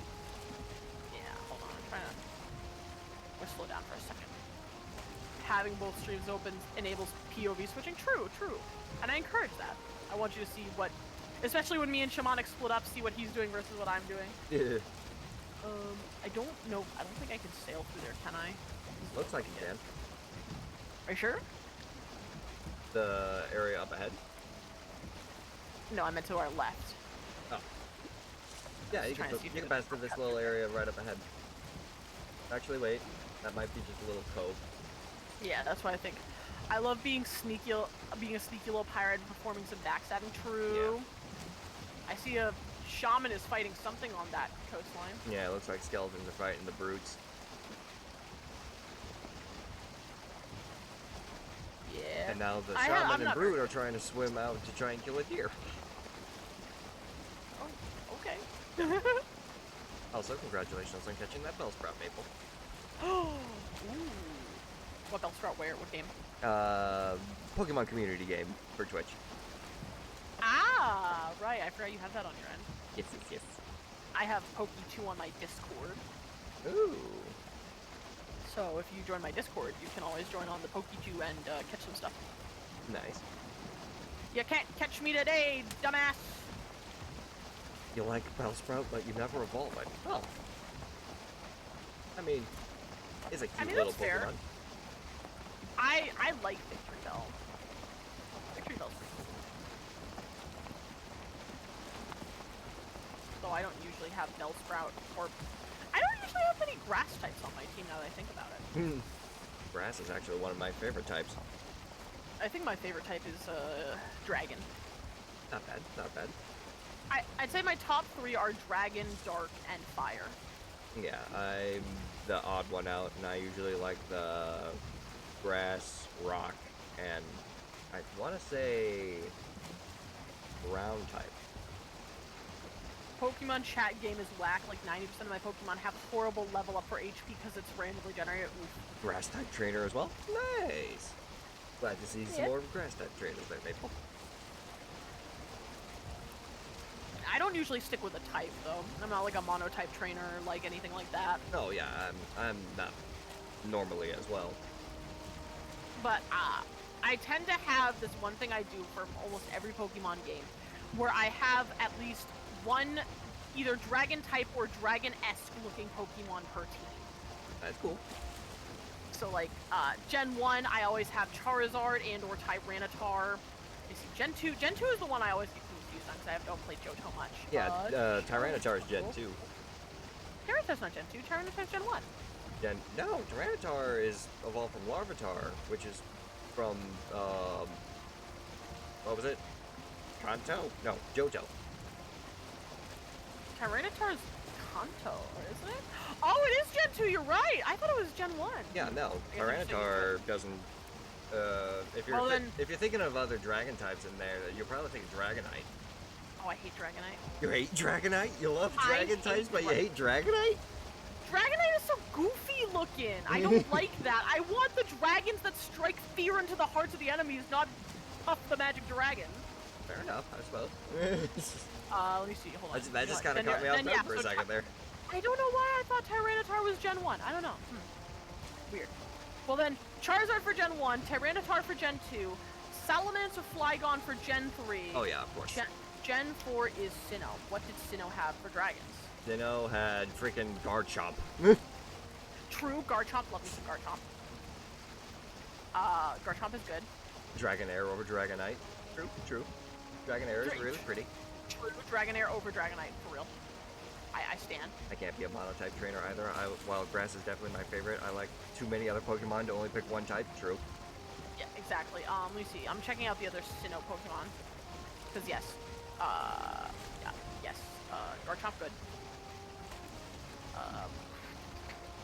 Dib Was likes, there no other dragons? Really? Dib likes fighting and ghosts. Good. We have another ghost type trainer in the house here. Dare is a ghost type. Flavor of fighting and ghosts. Some flying tossed in for the shenanigans of screw you ground. Obviously, Dialga too, but like I'm counting non-legendaries. True. Gen 5 is Kalos, right? I want to say so. Kalos had Druddigan, as far as I know. Druddigan's okay. He's a cute little guy. He got a lot more hate than I think he deserved. And there was also, I don't know if it was the same, if it's the same area, but Goodra? Was that Kalos? Gen 5 is Unova. Oh, I'm Thank you, Maple, for the clarification. Unova Cal. Thank you. I'm getting my Pokemons mixed up, man. I gotta go back to Pokemon school. God. Send me back to trainer school, boys. That's right, Druddigan. Let me see. Scrolling. Everyone kind of forgets about Unova. Dragon, but I like Scolipede. I feel like everyone kind of forgets about Unova. Unova, yeah. But it had like the Well, best wasn't that story black and apparently. white? Unova was black and white, wasn't it? I think so. Yeah. Or was it? Which everybody considers the best Pokemon game, like currently in the franchise. Yeah, 5 and 6 But were nobody fantastic. remembers Unova. 3 is my favorite too, and you know what I Gen love 6 had? three. Gen 3 remix, indeed. Oh, Haxorus. Haxorus is really good. I Love like Haxorus. Haxorus was an MVP with my Sword and Shield run. Oh, Hydreigon was also in this one, but I honestly don't care for Hydreigon. My hot take. I mean, I like Hydreigon, but I feel like they could have done a little bit more with the wings. Yeah. Let me see. Okay, now we're in Kalos. Now we're in the 3D switch. Yes. Let me see. Blah blah blah blah blah blah blah blah blah blah blah. There's Charizard again, but that doesn't count because Charizard's Gen 1. And then, yeah, the Gen 3 remakes for all, like, the Mega Evolutions, too. Megas are Sceptile, good. my boy, got himself a dragon typing with him. Yes! Let me see, I'm looking for the Durgans. Really? Did Kalos not have a dragon? I want to say they did. It doesn't look like it has its own unique dragon. Does it? Well, I'm scrolling through Cerebi here, right? Yeah. I'll only see for dragon types. We go back to the top here. Yeah, try and We have focus the search. Jessamine, Braixen, Delphox, Pidgey, blah, blah, blah, blah, blah, blah. I should have its own unique dragon. Almost every region does. Yeah. If any, Because there's Gyarados, but that's not a dragon. it's got to be like Goodra or Drampa or something. Maybe Goodra was this one. I don't know. I'm not seeing it though. All the dragon types are Charizard. loaded in the Pokedex. There's Charizard. Sun and Moon nearly killed it for you. I mean, I enjoyed Sun and Moon. Mostly because they introduced Lightning Rock. Haxorus. I'm not seeing a dragon. Really? Unless like they left it out. Cerebi, are you good? I don't know. I usually go with Bulbapedia when I need to look at Pokedexes. You know, good idea. Let me check Bulbapedia. I'm pretty sure Goodra was in this one, wasn't it? Am I crazy? But yeah, actually it was Ultra Sun and Ultra Moon where I did my monotype run. Oh no, wait. Was Goodra Sun and Moon? No. I don't think so. What did Gudra have for a dragon type? Okay, well there's Volcanion. Oh, it's divided into different dexes. Oh, okay, I see why it's confusing now. Okay. Dragalge. Dragalge was one. Oh, Dragalge, yes. I was like, because I was looking at Cerebi and I'm like, this is not right. There should be way more Pokemon than this. Yeah. Tyrantrum too. Love Tyrantrum. Beautiful. Tyrantrum, yeah. My boy, my beloved. Gudra was Gen 6, Dial. okay. Black and White 2 was Because overshadowed it's by like the they whole... have central and coastal decks. It's looking like, and that's a little kind of puzzling, but okay. Yeah. I actually never played Black and White. Gudra is from Kalos. Okay, you're right. I actually don't like Gudra. My hot take. Yeah, and then so yeah, there's Coastal, Central, Mountain. I hate this. Why would you divide your decks like this? Yeah, they divided it based on the region that you were in. Bad, do not like it. Hot take, I do not like it. Oh, I also like Aggron from Gen 3, but that's not a dragon. I mean, Aggron is...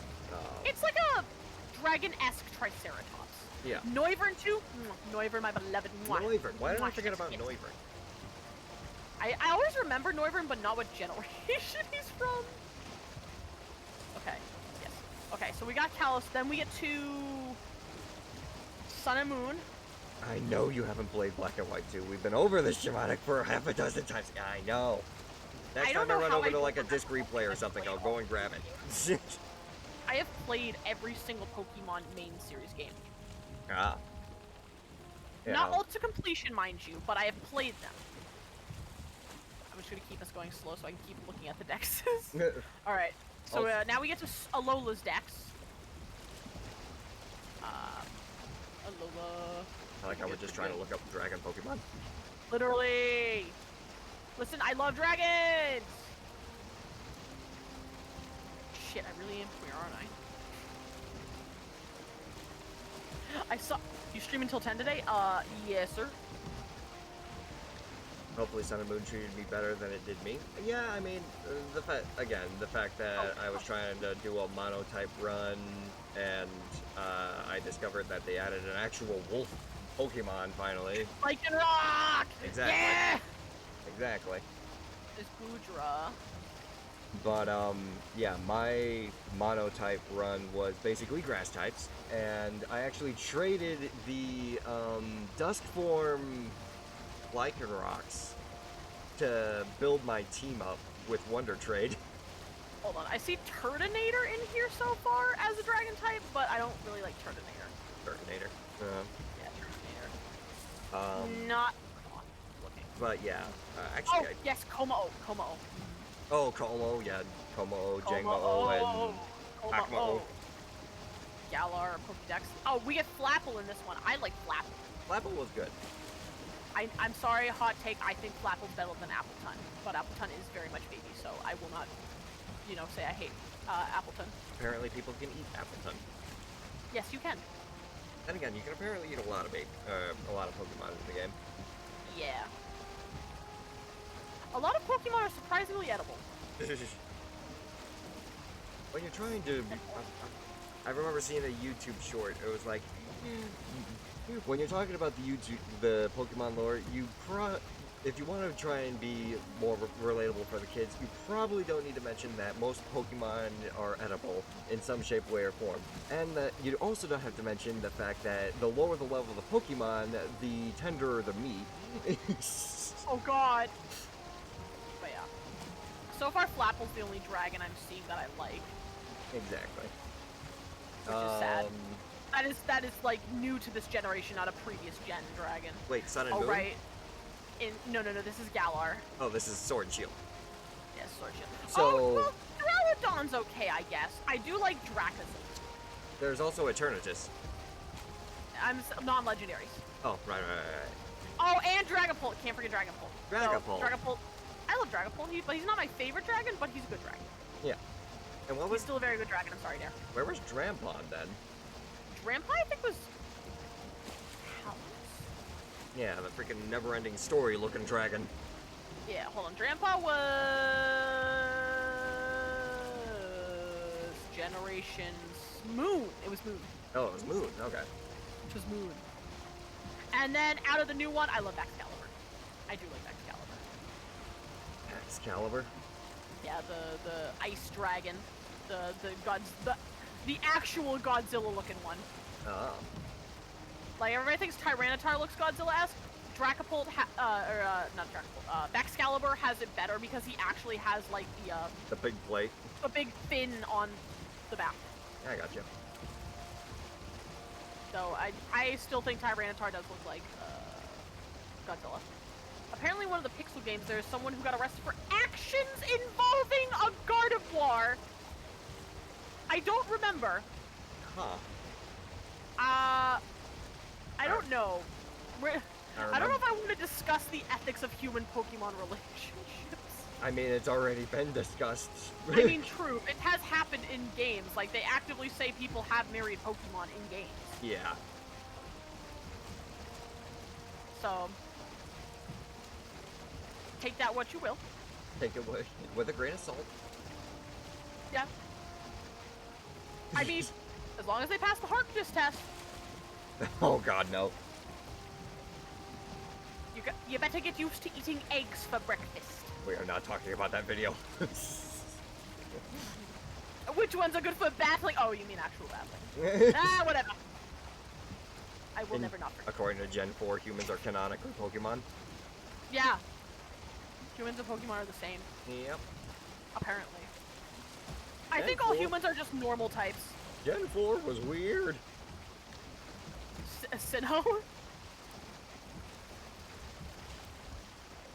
I would say that all humans are... If humans are Pokemon, then all humans are just normal types and forgot how to use moves. Exactly. Or... Because actually, you know what? In the Zarude movie, the one with that, the grass dark monkey from, like, Generation... I think it was Alola. I think it was, Alolan. Yeah, I think it was. We see a human actively use a Pokemon move in that movie. I thought... what move? It was a healing move. It was... I can't remember what it was. Oh, right. I think I remember it now. But yeah, they're in that movie, there is... Oh, wait. Yeah, okay, wait. Yeah, this is our coast. Yeah, I just want to make sure. We'll go right over here. I think this is the closest we can get to the house. Timeline shenanigans, universe recreations, and so forth. Yeah. I wouldn't trust that dude. Wait, which dude? I missed the thing. I'm dumb. But yeah, no. In that Pokemon movie, yo, you wouldn't trust that Pokemon movie. True. Pokemon movies are to be taken with a grain of salt. Yeah. However, in the movie, there is a child who does use a healing Pokemon move on, I think, like one of the Zaroots. Yeah. Oh, the meme. Okay, yeah. Also, oh god. Oh yeah. Technically, a lot of normal type moves that that Pokemon use, people technically can as well. I mean, think about it. Just like pound, double slap, attract. Attract! People could technically use that. Yeah, tackle. People tackle. Body slam. Oh, what about some of the dark type moves like bite? People can bite. Bite. There's also seismic toss, where you could just throw someone to the ground. True. Here, take the... I'm gonna take this copper back. I'm also going to try and build us a trail. Okay. Let's see. The house is this way, so I'm just gonna flatten the environment. High kick. Yeah, fighting type moves work too. Yeah, exactly.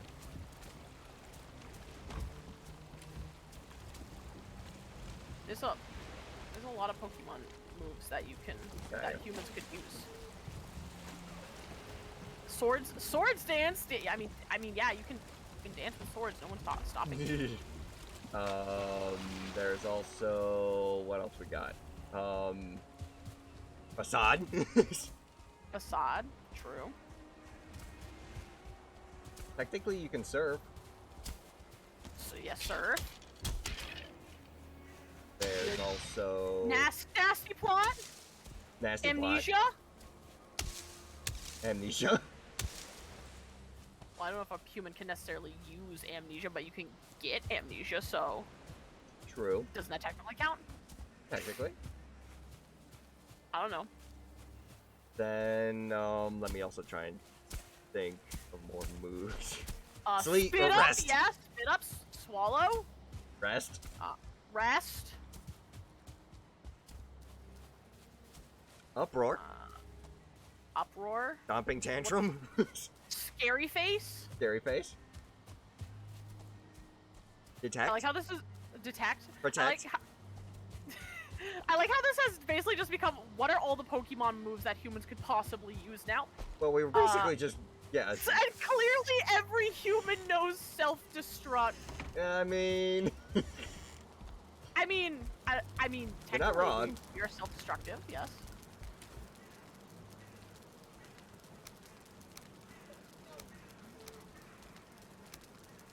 humans can make bombs. Humans? Yeah, true. We can make bombs. I'm really trying to think. Yes.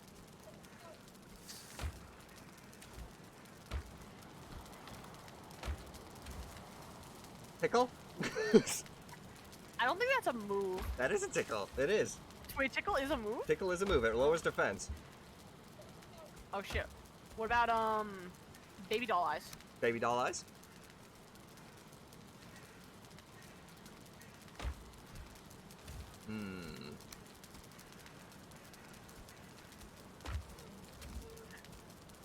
I said it as you did. Yeah. Yeah, we shared the brain cell. If a fire breather trainers are anything to go by, humans can use flamethrower. I mean, technically, yeah, we can make flamethrowers. Whenever someone brings up how human-like Pokemon are bad design, I want to remind By them that logic, we can just make an RPG and call it a fire-type move. Exactly. True. Gen 4, that explained that humans are just one end result of Pokemon. The modern universe, Arceus was tossed into the void and made everything. True. Alright, I'm gonna start smelting some of my copper here, and we can make ourselves a cart and go back and get the rest. Yep. I am a ghost type. Pulls out Luigi board. Pulls out the Luigi board. Curse? Curse? I mean, depends on how You can much you're curse willing to someone. believe in it. I mean, yeah. Listen, I never said you had to believe in it, but you can curse someone. Hex. You can threaten to curse somebody. What else are there? I'm a ghost type. Dies.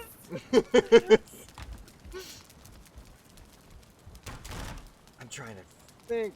Nope. This well, is just we very go. much wide guard. Yeah. I mean, it's basically the same as wide pootening, so. Yeah.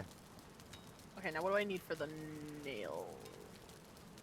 Nails. You'll probably need the Well, I forget. Is copper. it? Yeah, but is that the forge? Or is it? Oh, it's bronze nails, right? It's one Yeah. bronze. Don't we already have? I don't remember. Destiny Bond, just take someone out with you. It's Yeah, I'll go check. fun. Here Perish he is. song. Sing so bad that people die. Or sing at a True. frequency that kills people. I mean, true. Hey guys, there's a secret ghost type side evolution for your Vaporeons. It requires opening the jar towards the wild? What? I'm not willing to look into that. I don't think I want to. I don't think I want to know. Yeah, I don't want to know. I can make a cart. Oh, okay. I just made a bunch of nails. So We have 94 where? in the refined stuff. Oh, well, now we have 104. Okay. Whoops. Yo, you're hi Dan. This isn't gonna fit through a regular door. Oh, well, hey, it's Travis! Ah! Hey, Travis! Welcome in. You get to see my werewolf form. I am currently wearing horns right now. Oh, please release the poor Vaporeon from the wacky. Yeah, take them away. There we go. Welcome to the shit show. Welcome to the shit show. Okay, You're Nikara. technically not wrong. Yes. Oh, cart. I got it. Cart. But we're gonna need the path to kind of wind around the base. Hydrate. Thank you. You got it, Chief. All right. Where's my hoe at? Ugh. All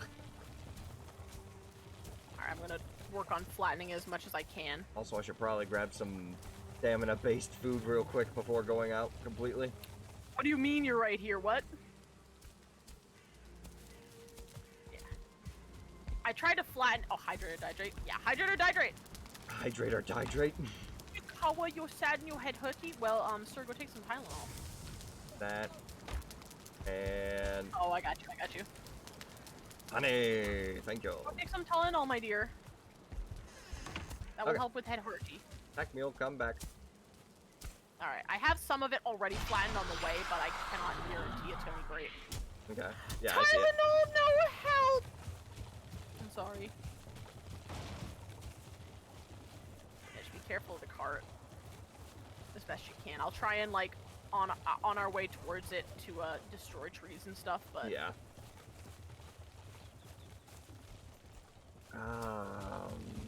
Dive? Oh, true. Yeah, we can dive. Technically, we can water gun if we, like, have a bit of water in our mouth and just force it out. Yeah, sure. Not a very strong water gun. It helps the physical pain, but not the mental. Calm mind. Calm mind. Yeah, we can calm our minds. Um, Oh, I might have fallen a tree onto the road. Whoops. Hold on. Trying to remove the stump. Deep thoughts with the deep. future sight? Well, You can I don't predict know if we- you can predict what might happen. well, yeah, but that's not necessarily predicting the future. It's just like, you made some air fryer steak? What? I've never heard of air fryer steak. Air fried steak. Yeah, like steak in an air fryer. Oh no! I flipped the cart. Oh no, don't do that. That's not Not in good. the right position. I can't use it again. There we go.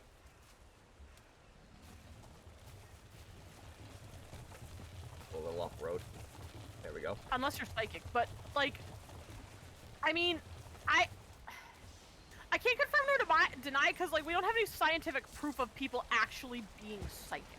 Well, it's just like the concept of that other move that we were talking about. What, curse and hex? Yeah. You technically don't have to believe it. Oh shit, there's a troll! Careful on the road, there's a troll. It's just like reading tarot There's cards. trolls! What? I went to go run towards you and there's a second troll! Oh. I'm gonna try to lead him away. Need to. But see, you don't have to. Okay, that's true. I guess you make a fair point. You don't have to believe in the thief. Hello, yes, I am troll. Yes. Travis, I would appreciate it if you stopped chasing me. That would be very helpful. Come on, let me access it. Thank you. I'm trying to lead him away from you. Okay. 903 pounds on my body right now. Oh, good lord. If I weren't, actively being hunted down by a troll, I would There we come go. and help you. Meanwhile, me making french fries and What chicken do you mean nuggets not in the right oven. position? What are you? Mm, Thank you. chicky nuggy. Rolling. We've got all the supplies on the cart. We're moving out. Just remember to be careful for trolls. Oh. And the trees. Yeah, in the trees. Here, I'm coming to help. So I think we can both work together to move the cart. Eh. I'm coming! Thankfully, I still have Ekthir on, so I can basically power my way through. There you are.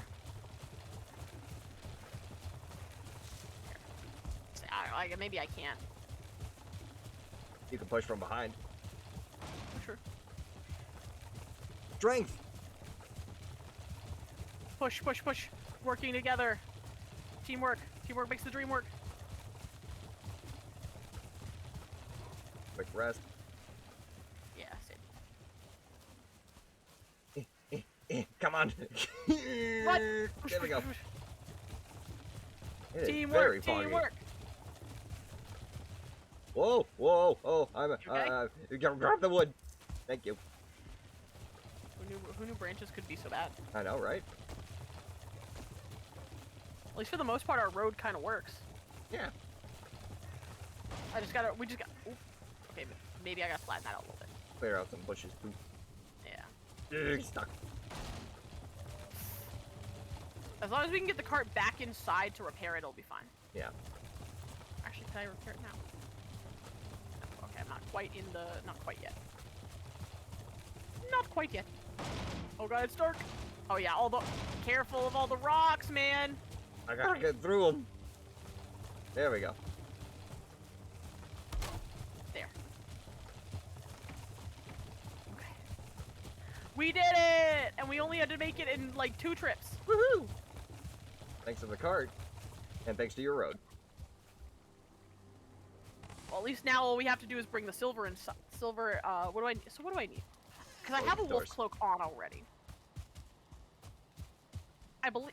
God, Dan has games. Greetings, and thank you for the care package. I believe I can't. Can I make it out here? Yes. Oh, good thing we got the chains because I need chains for wolf armor. And thank you for the howl. So it looks like I can make the legs and the chest with all of our silver. Beautiful. And then what do I need for a Drake helmet? So I'm gonna need to get at least 20 more silver for the Drake helmet. 20 more silver. Okay. Mm-hmm. And So don't worry about that. we've got at when I least get one back. Drake head for the trophy. Okay. So first of all, I gotta come in and get the wolf pelts and the wolf fangs. Yeah. I'm gonna go So around and reignite some of these torches that are starting to go out. Oh, good idea. This is getting hard. Fantastic idea, my good man. Let's see. Wolf. There we go. The pelts are up here. Pelts. We I don't think I have only one in need here. 5 fangs. No. I'll take 10 just in case. That's what. Ow! Thank you, Travis. There's some evidence that humans have at least extremely minor psychokinesis, but so weak that it really isn't much use, as in with tech meant to amplify brainwaves, one is able to basically Flappy Bird a ping pong ball. I know because of an ad I saw once. There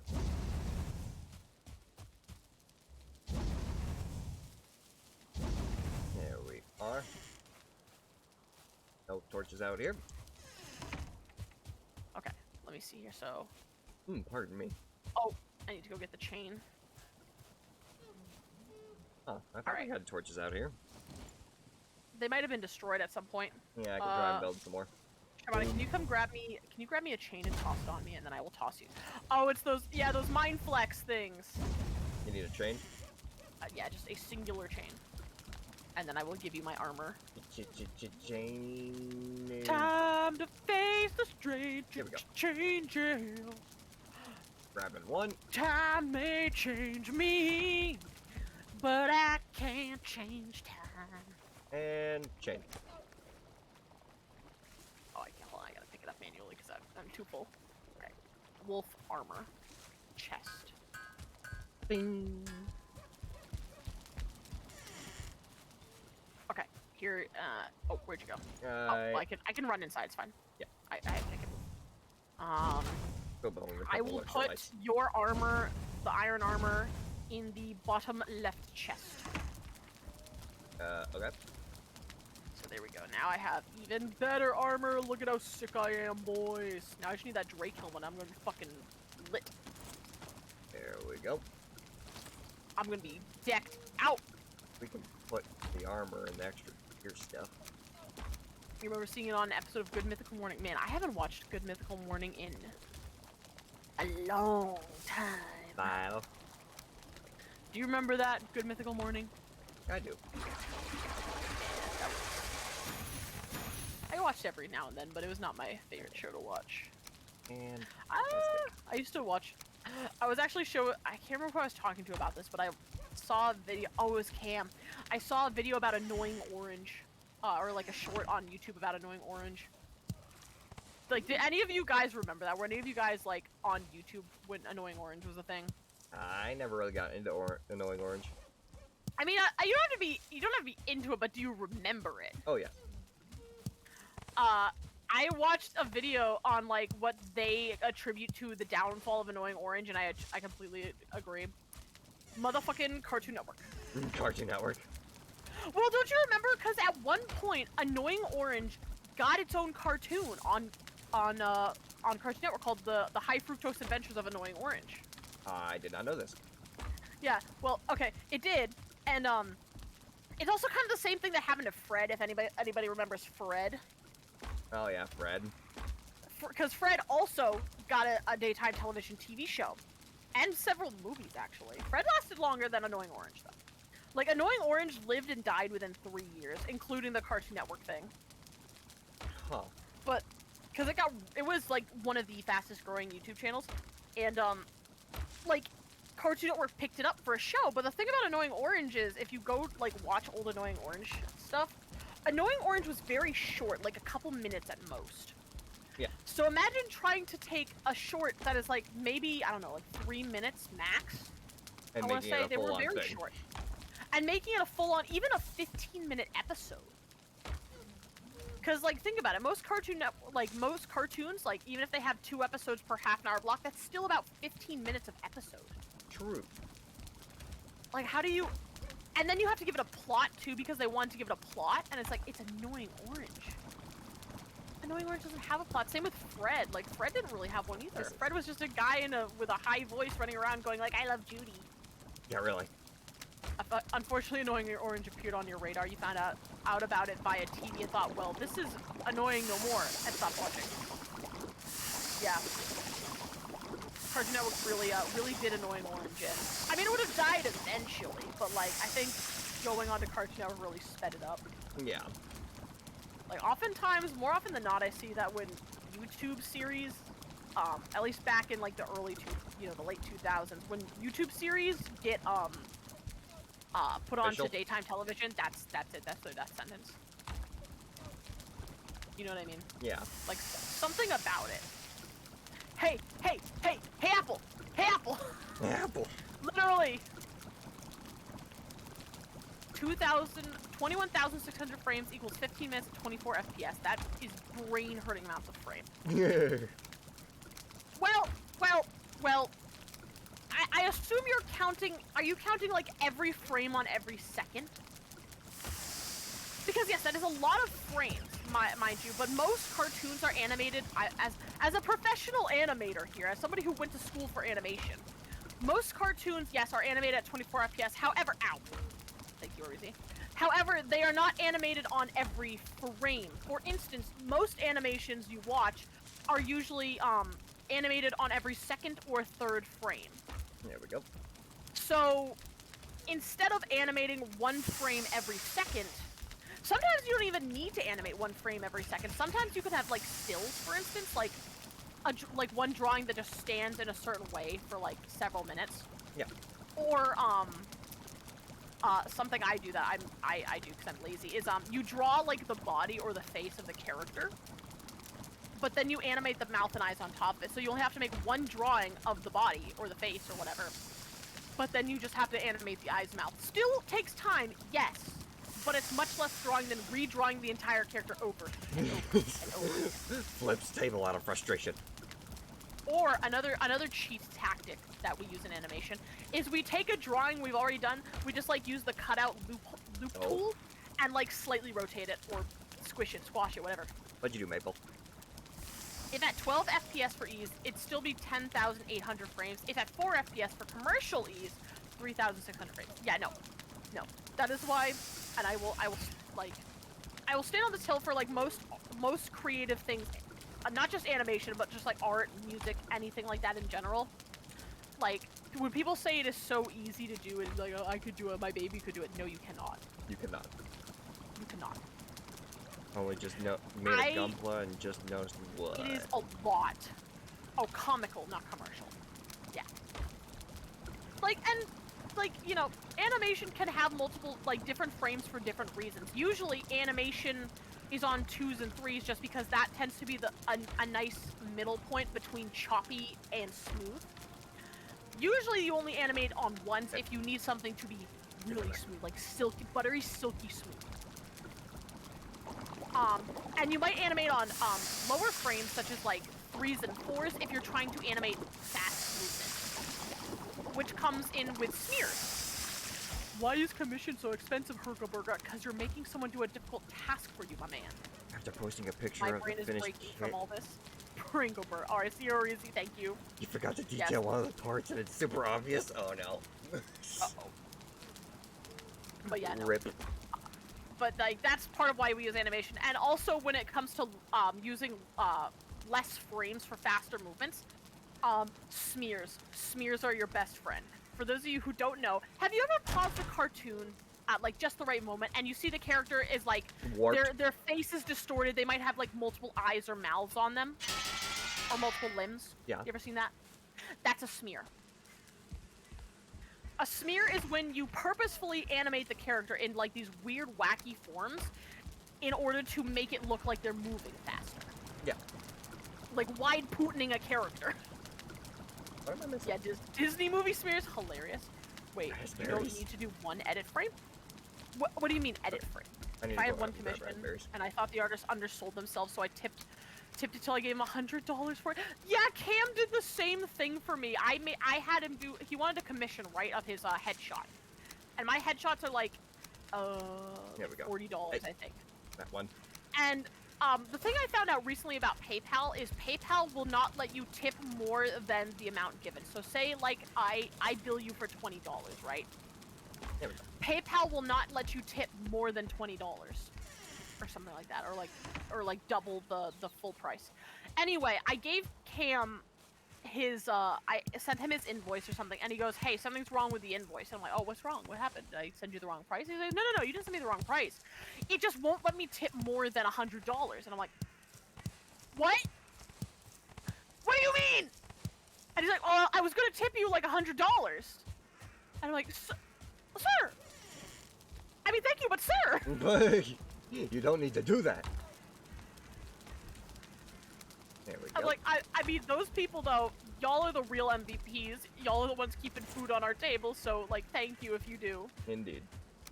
Oh, I added wood to the fire. I didn't mean to do that. Oh, as in one frame for every frame. Well, no. Normally you don't need to. Unless you're purposefully trying to make something very smooth. But when it comes to fast movements, you don't want them to be smooth. Because then it looks odd, is the best way to describe it. It just looks odd. Yeah. You gotta have that feeling of momentum in it.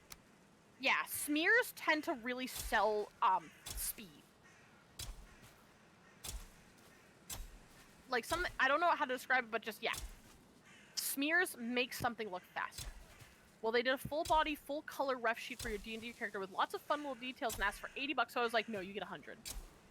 Dare you are the real MVP, thank you. Mm-hmm. I think I can make some, we have some, Not grass. oh, we don't have much blueberry. I'm gonna go chuck the boars some more mushrooms. Okay. Yeah, don't use any of the berries right now.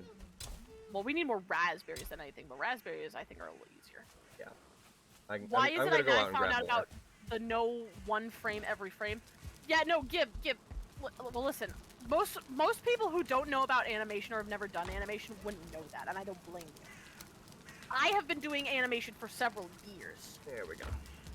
And yeah, like, you would think that, you know, they're animating on one every frame, but no. More often than not, it's usually 2s and 3s. Yeah. I actually have an entire book dedicated to the tactics of animation from one of the oldest and greatest animators in the industry. Like, the guy who worked on Who Framed Roger Rabbit.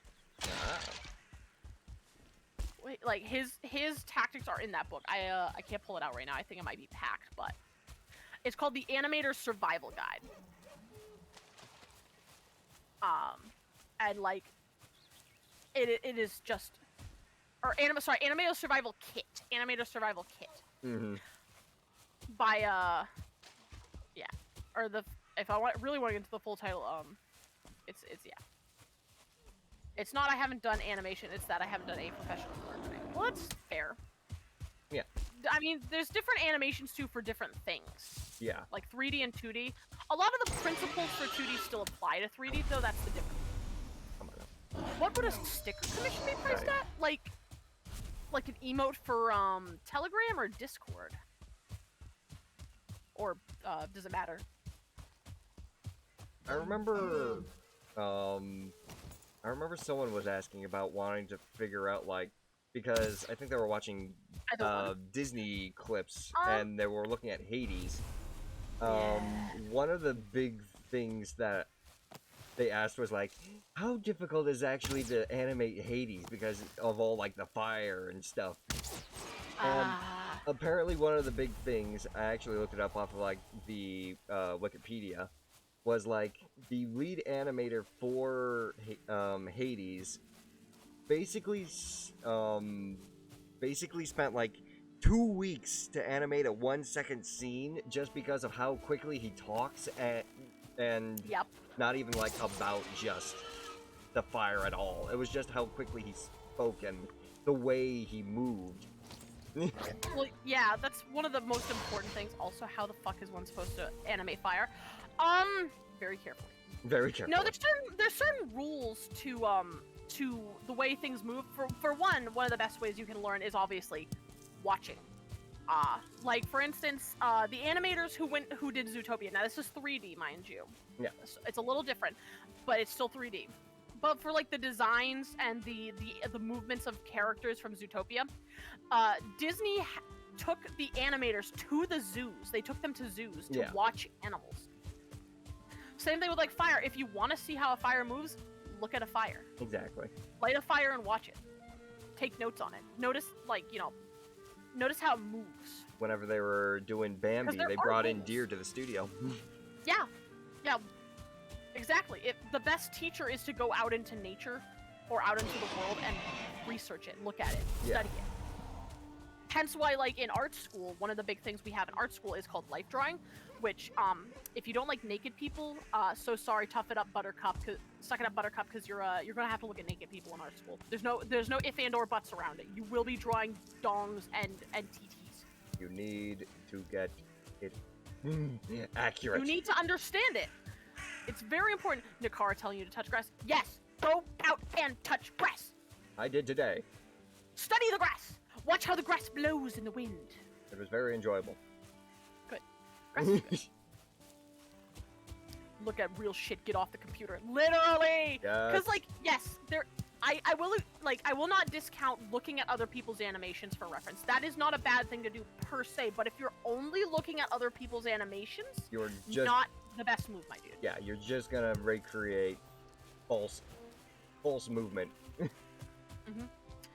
Like, you don't necessarily have to go to a zoo per se, but like, watch real world stuff. Like, watch if you're trying to animate a bear, go watch some YouTube videos of bears. Yes. Sure, I touch grass. Extreme pixel art style grass is easy to animate. Yes, true. And also, like, there's different animation techniques for everything. There we go. Want to know how fire moves? Be careful so the fire department doesn't get cold! Yeah, yes, really. Yes. From our local firemen, do not light your house on fire, please. Yes. But like that's what I did when I was trying to animate Mylon's candles for our D&D campaign. I went and I fucking lit a candle. I just watched it. Or I went and looked at GIFs on Google. I just like Googled like fire candle GIF. But what if I want to animate a firefighter? You're gonna need a have Travis give you a live demonstration. It's called YouTube again. Just look at YouTube. That also, funnily enough that you say that falls into rotoscoping in a weird way. That could fall into rotoscoping because there's two techniques when it comes to animating people with reference. There's the one where you look at the reference and you do your best to draw it on the canvas. Yeah. Which is totally valid. Another way that Disney has also done in the past is called rotoscoping. So what you do in rotoscoping, and it doesn't have to be a human per se, it can be an animal, it can be an object, it doesn't matter.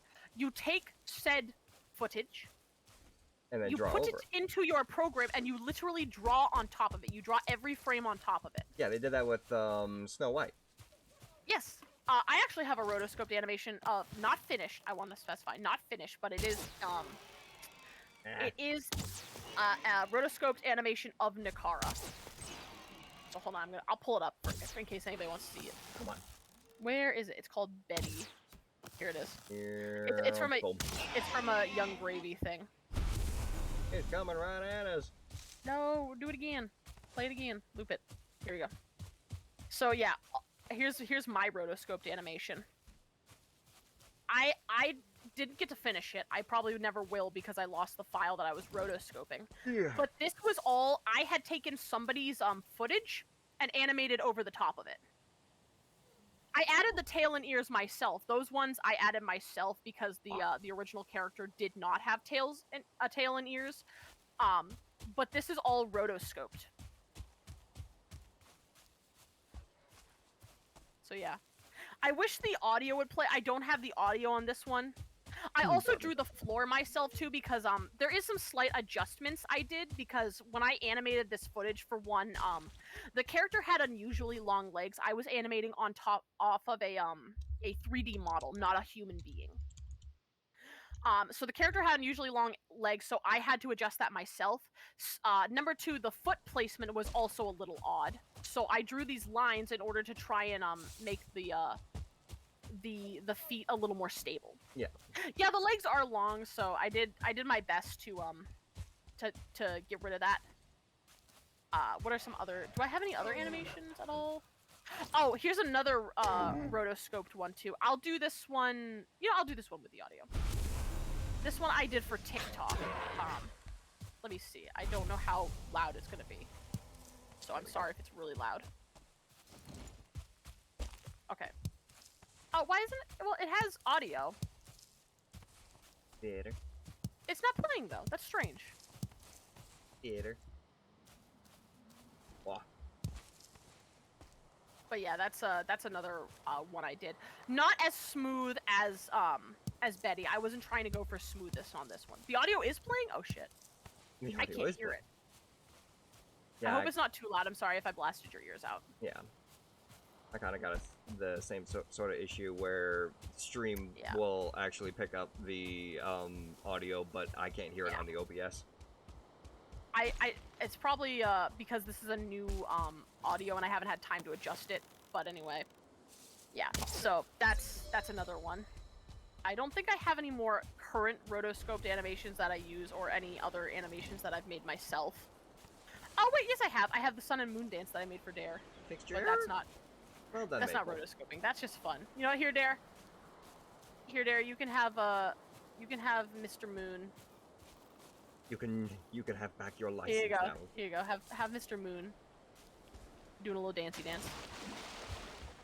I made him do the spooky month dance. There we go. Ooh, more bushes. There he goes. Look at him go. Going around collecting berries. I like to animate. I should do more animations. The only problem is animation takes time. Exactly. And I'm not professional in 2D. I can do 3D animation a lot better, or puppet animation, but not what? Not what do you call it? 2D, like hand drawn. Hand drawn takes a lot longer. Yeah. And also like, yeah, anime for me for free because that's what besties do. I was actually thinking about getting a drawing pad. Do it.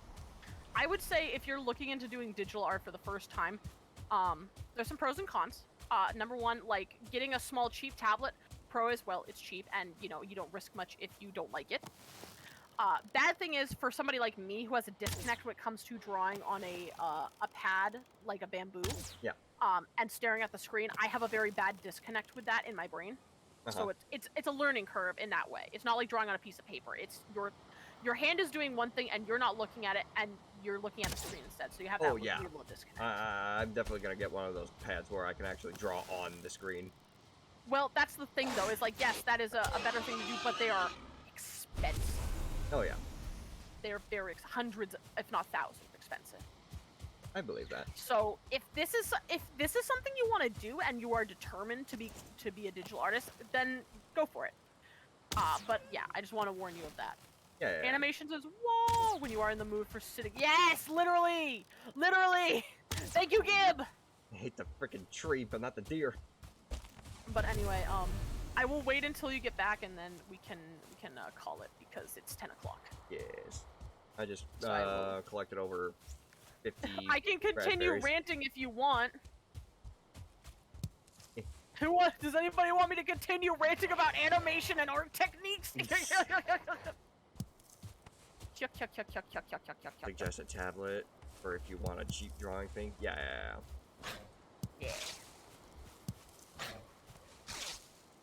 Get the raspberries. When I went to art college, the only reason I had invested early on in a very pricey art tablet was because I knew I was going to do it. Yeah, you knew you were gonna need it. Your sticker pricing. Is it just a singular sticker, or do you want like a pack? No, it's okay. I just wanna like try and get a sense of what you're doing because I'll be real. I don't normally do stickers. I mean, technically, I do have a Kindle tablet, but I don't think I would be able to classify that as a draw. Well, I don't know how well you could be able to draw with it.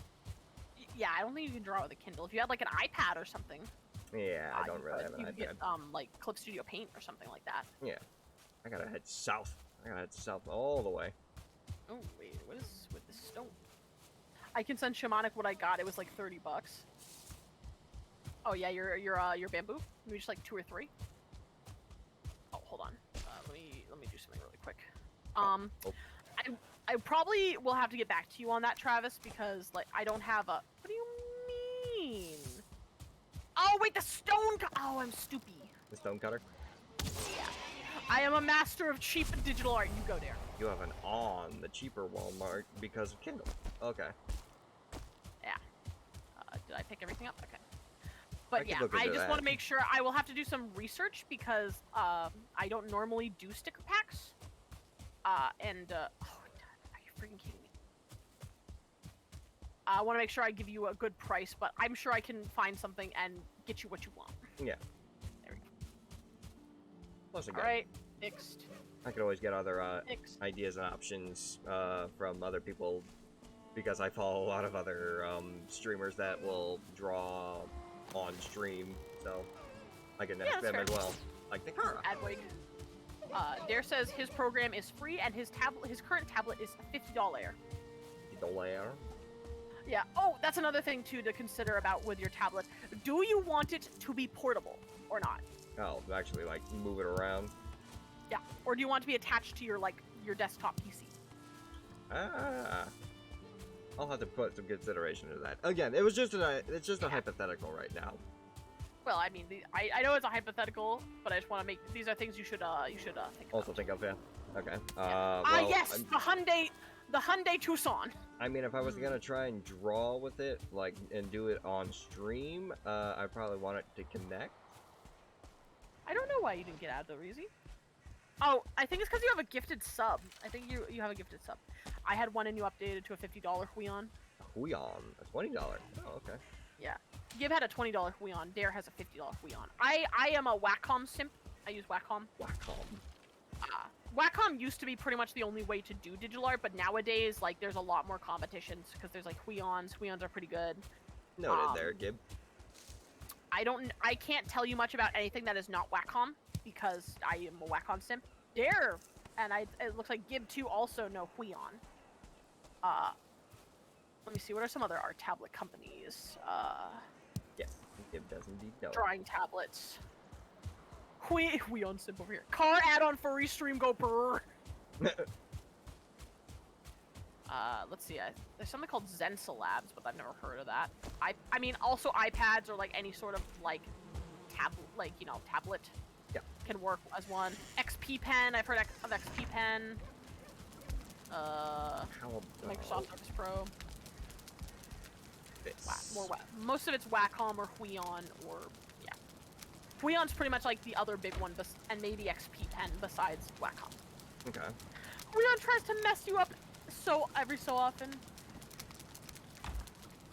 Break those. Oh yeah, pen sensitivity. Gotta think about that. I ain't a Huion simp, but I just go, well, this is affordable. You know, that's fair. Yeah, that's one of the simplest route.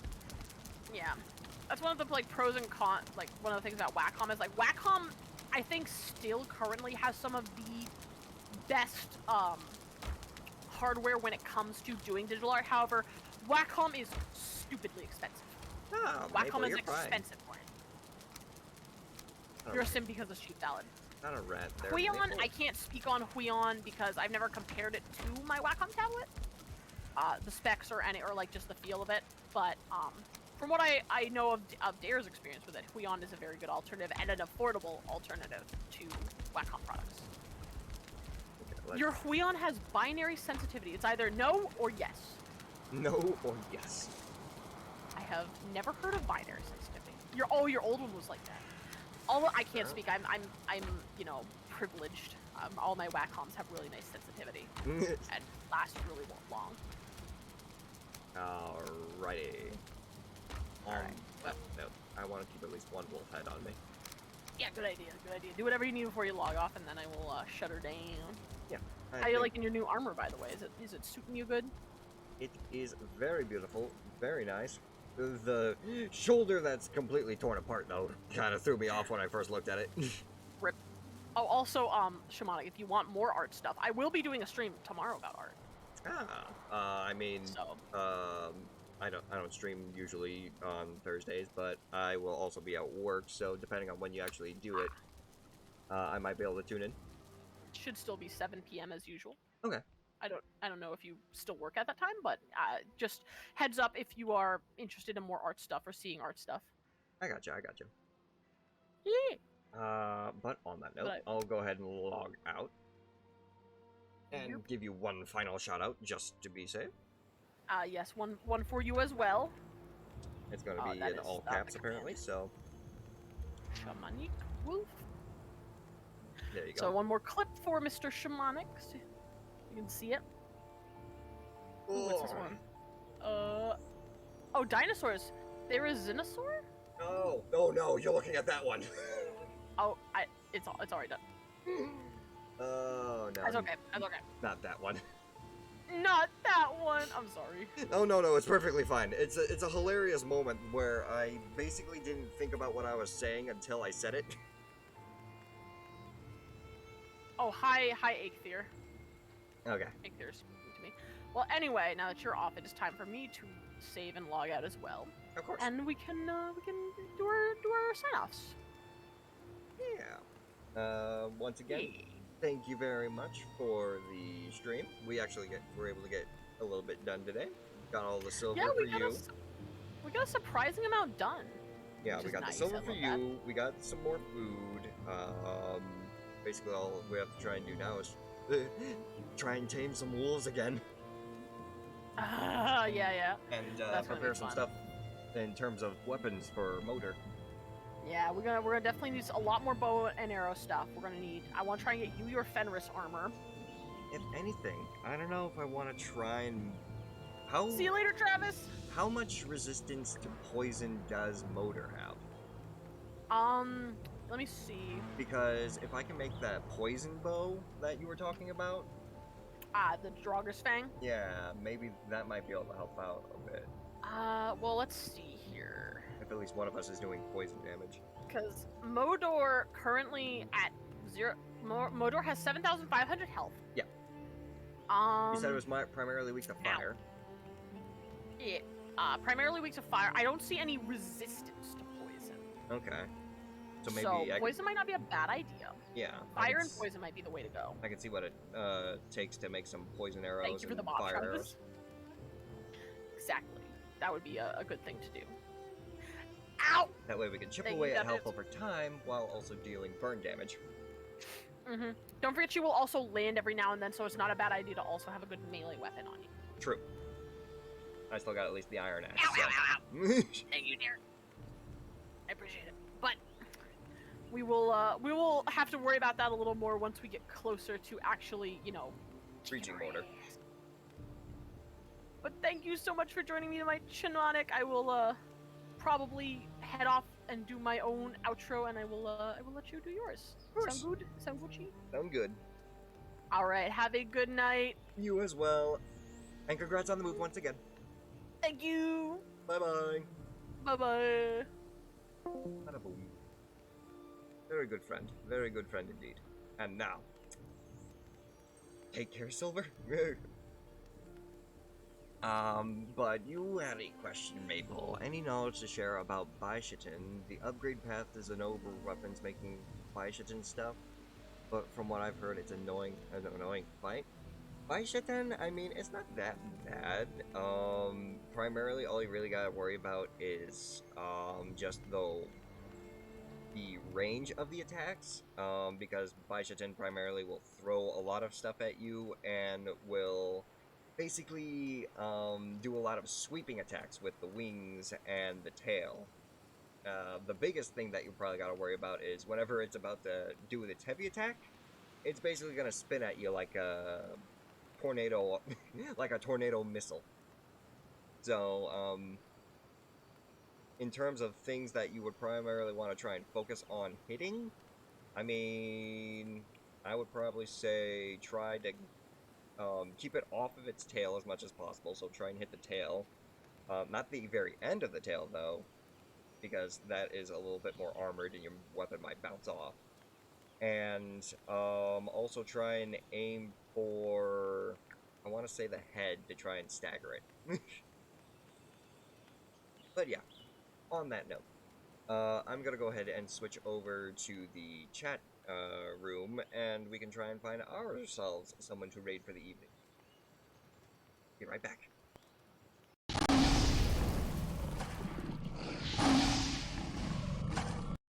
Alrighty. Actually, who got? Nice.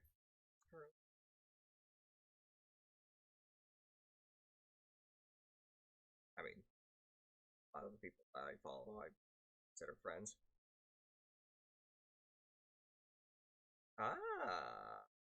Go ahead and raid one of the first few friends I made on Twitch and Discord. We'll go ahead and say hello. Thanks for the advice in the stream. Of course, of course.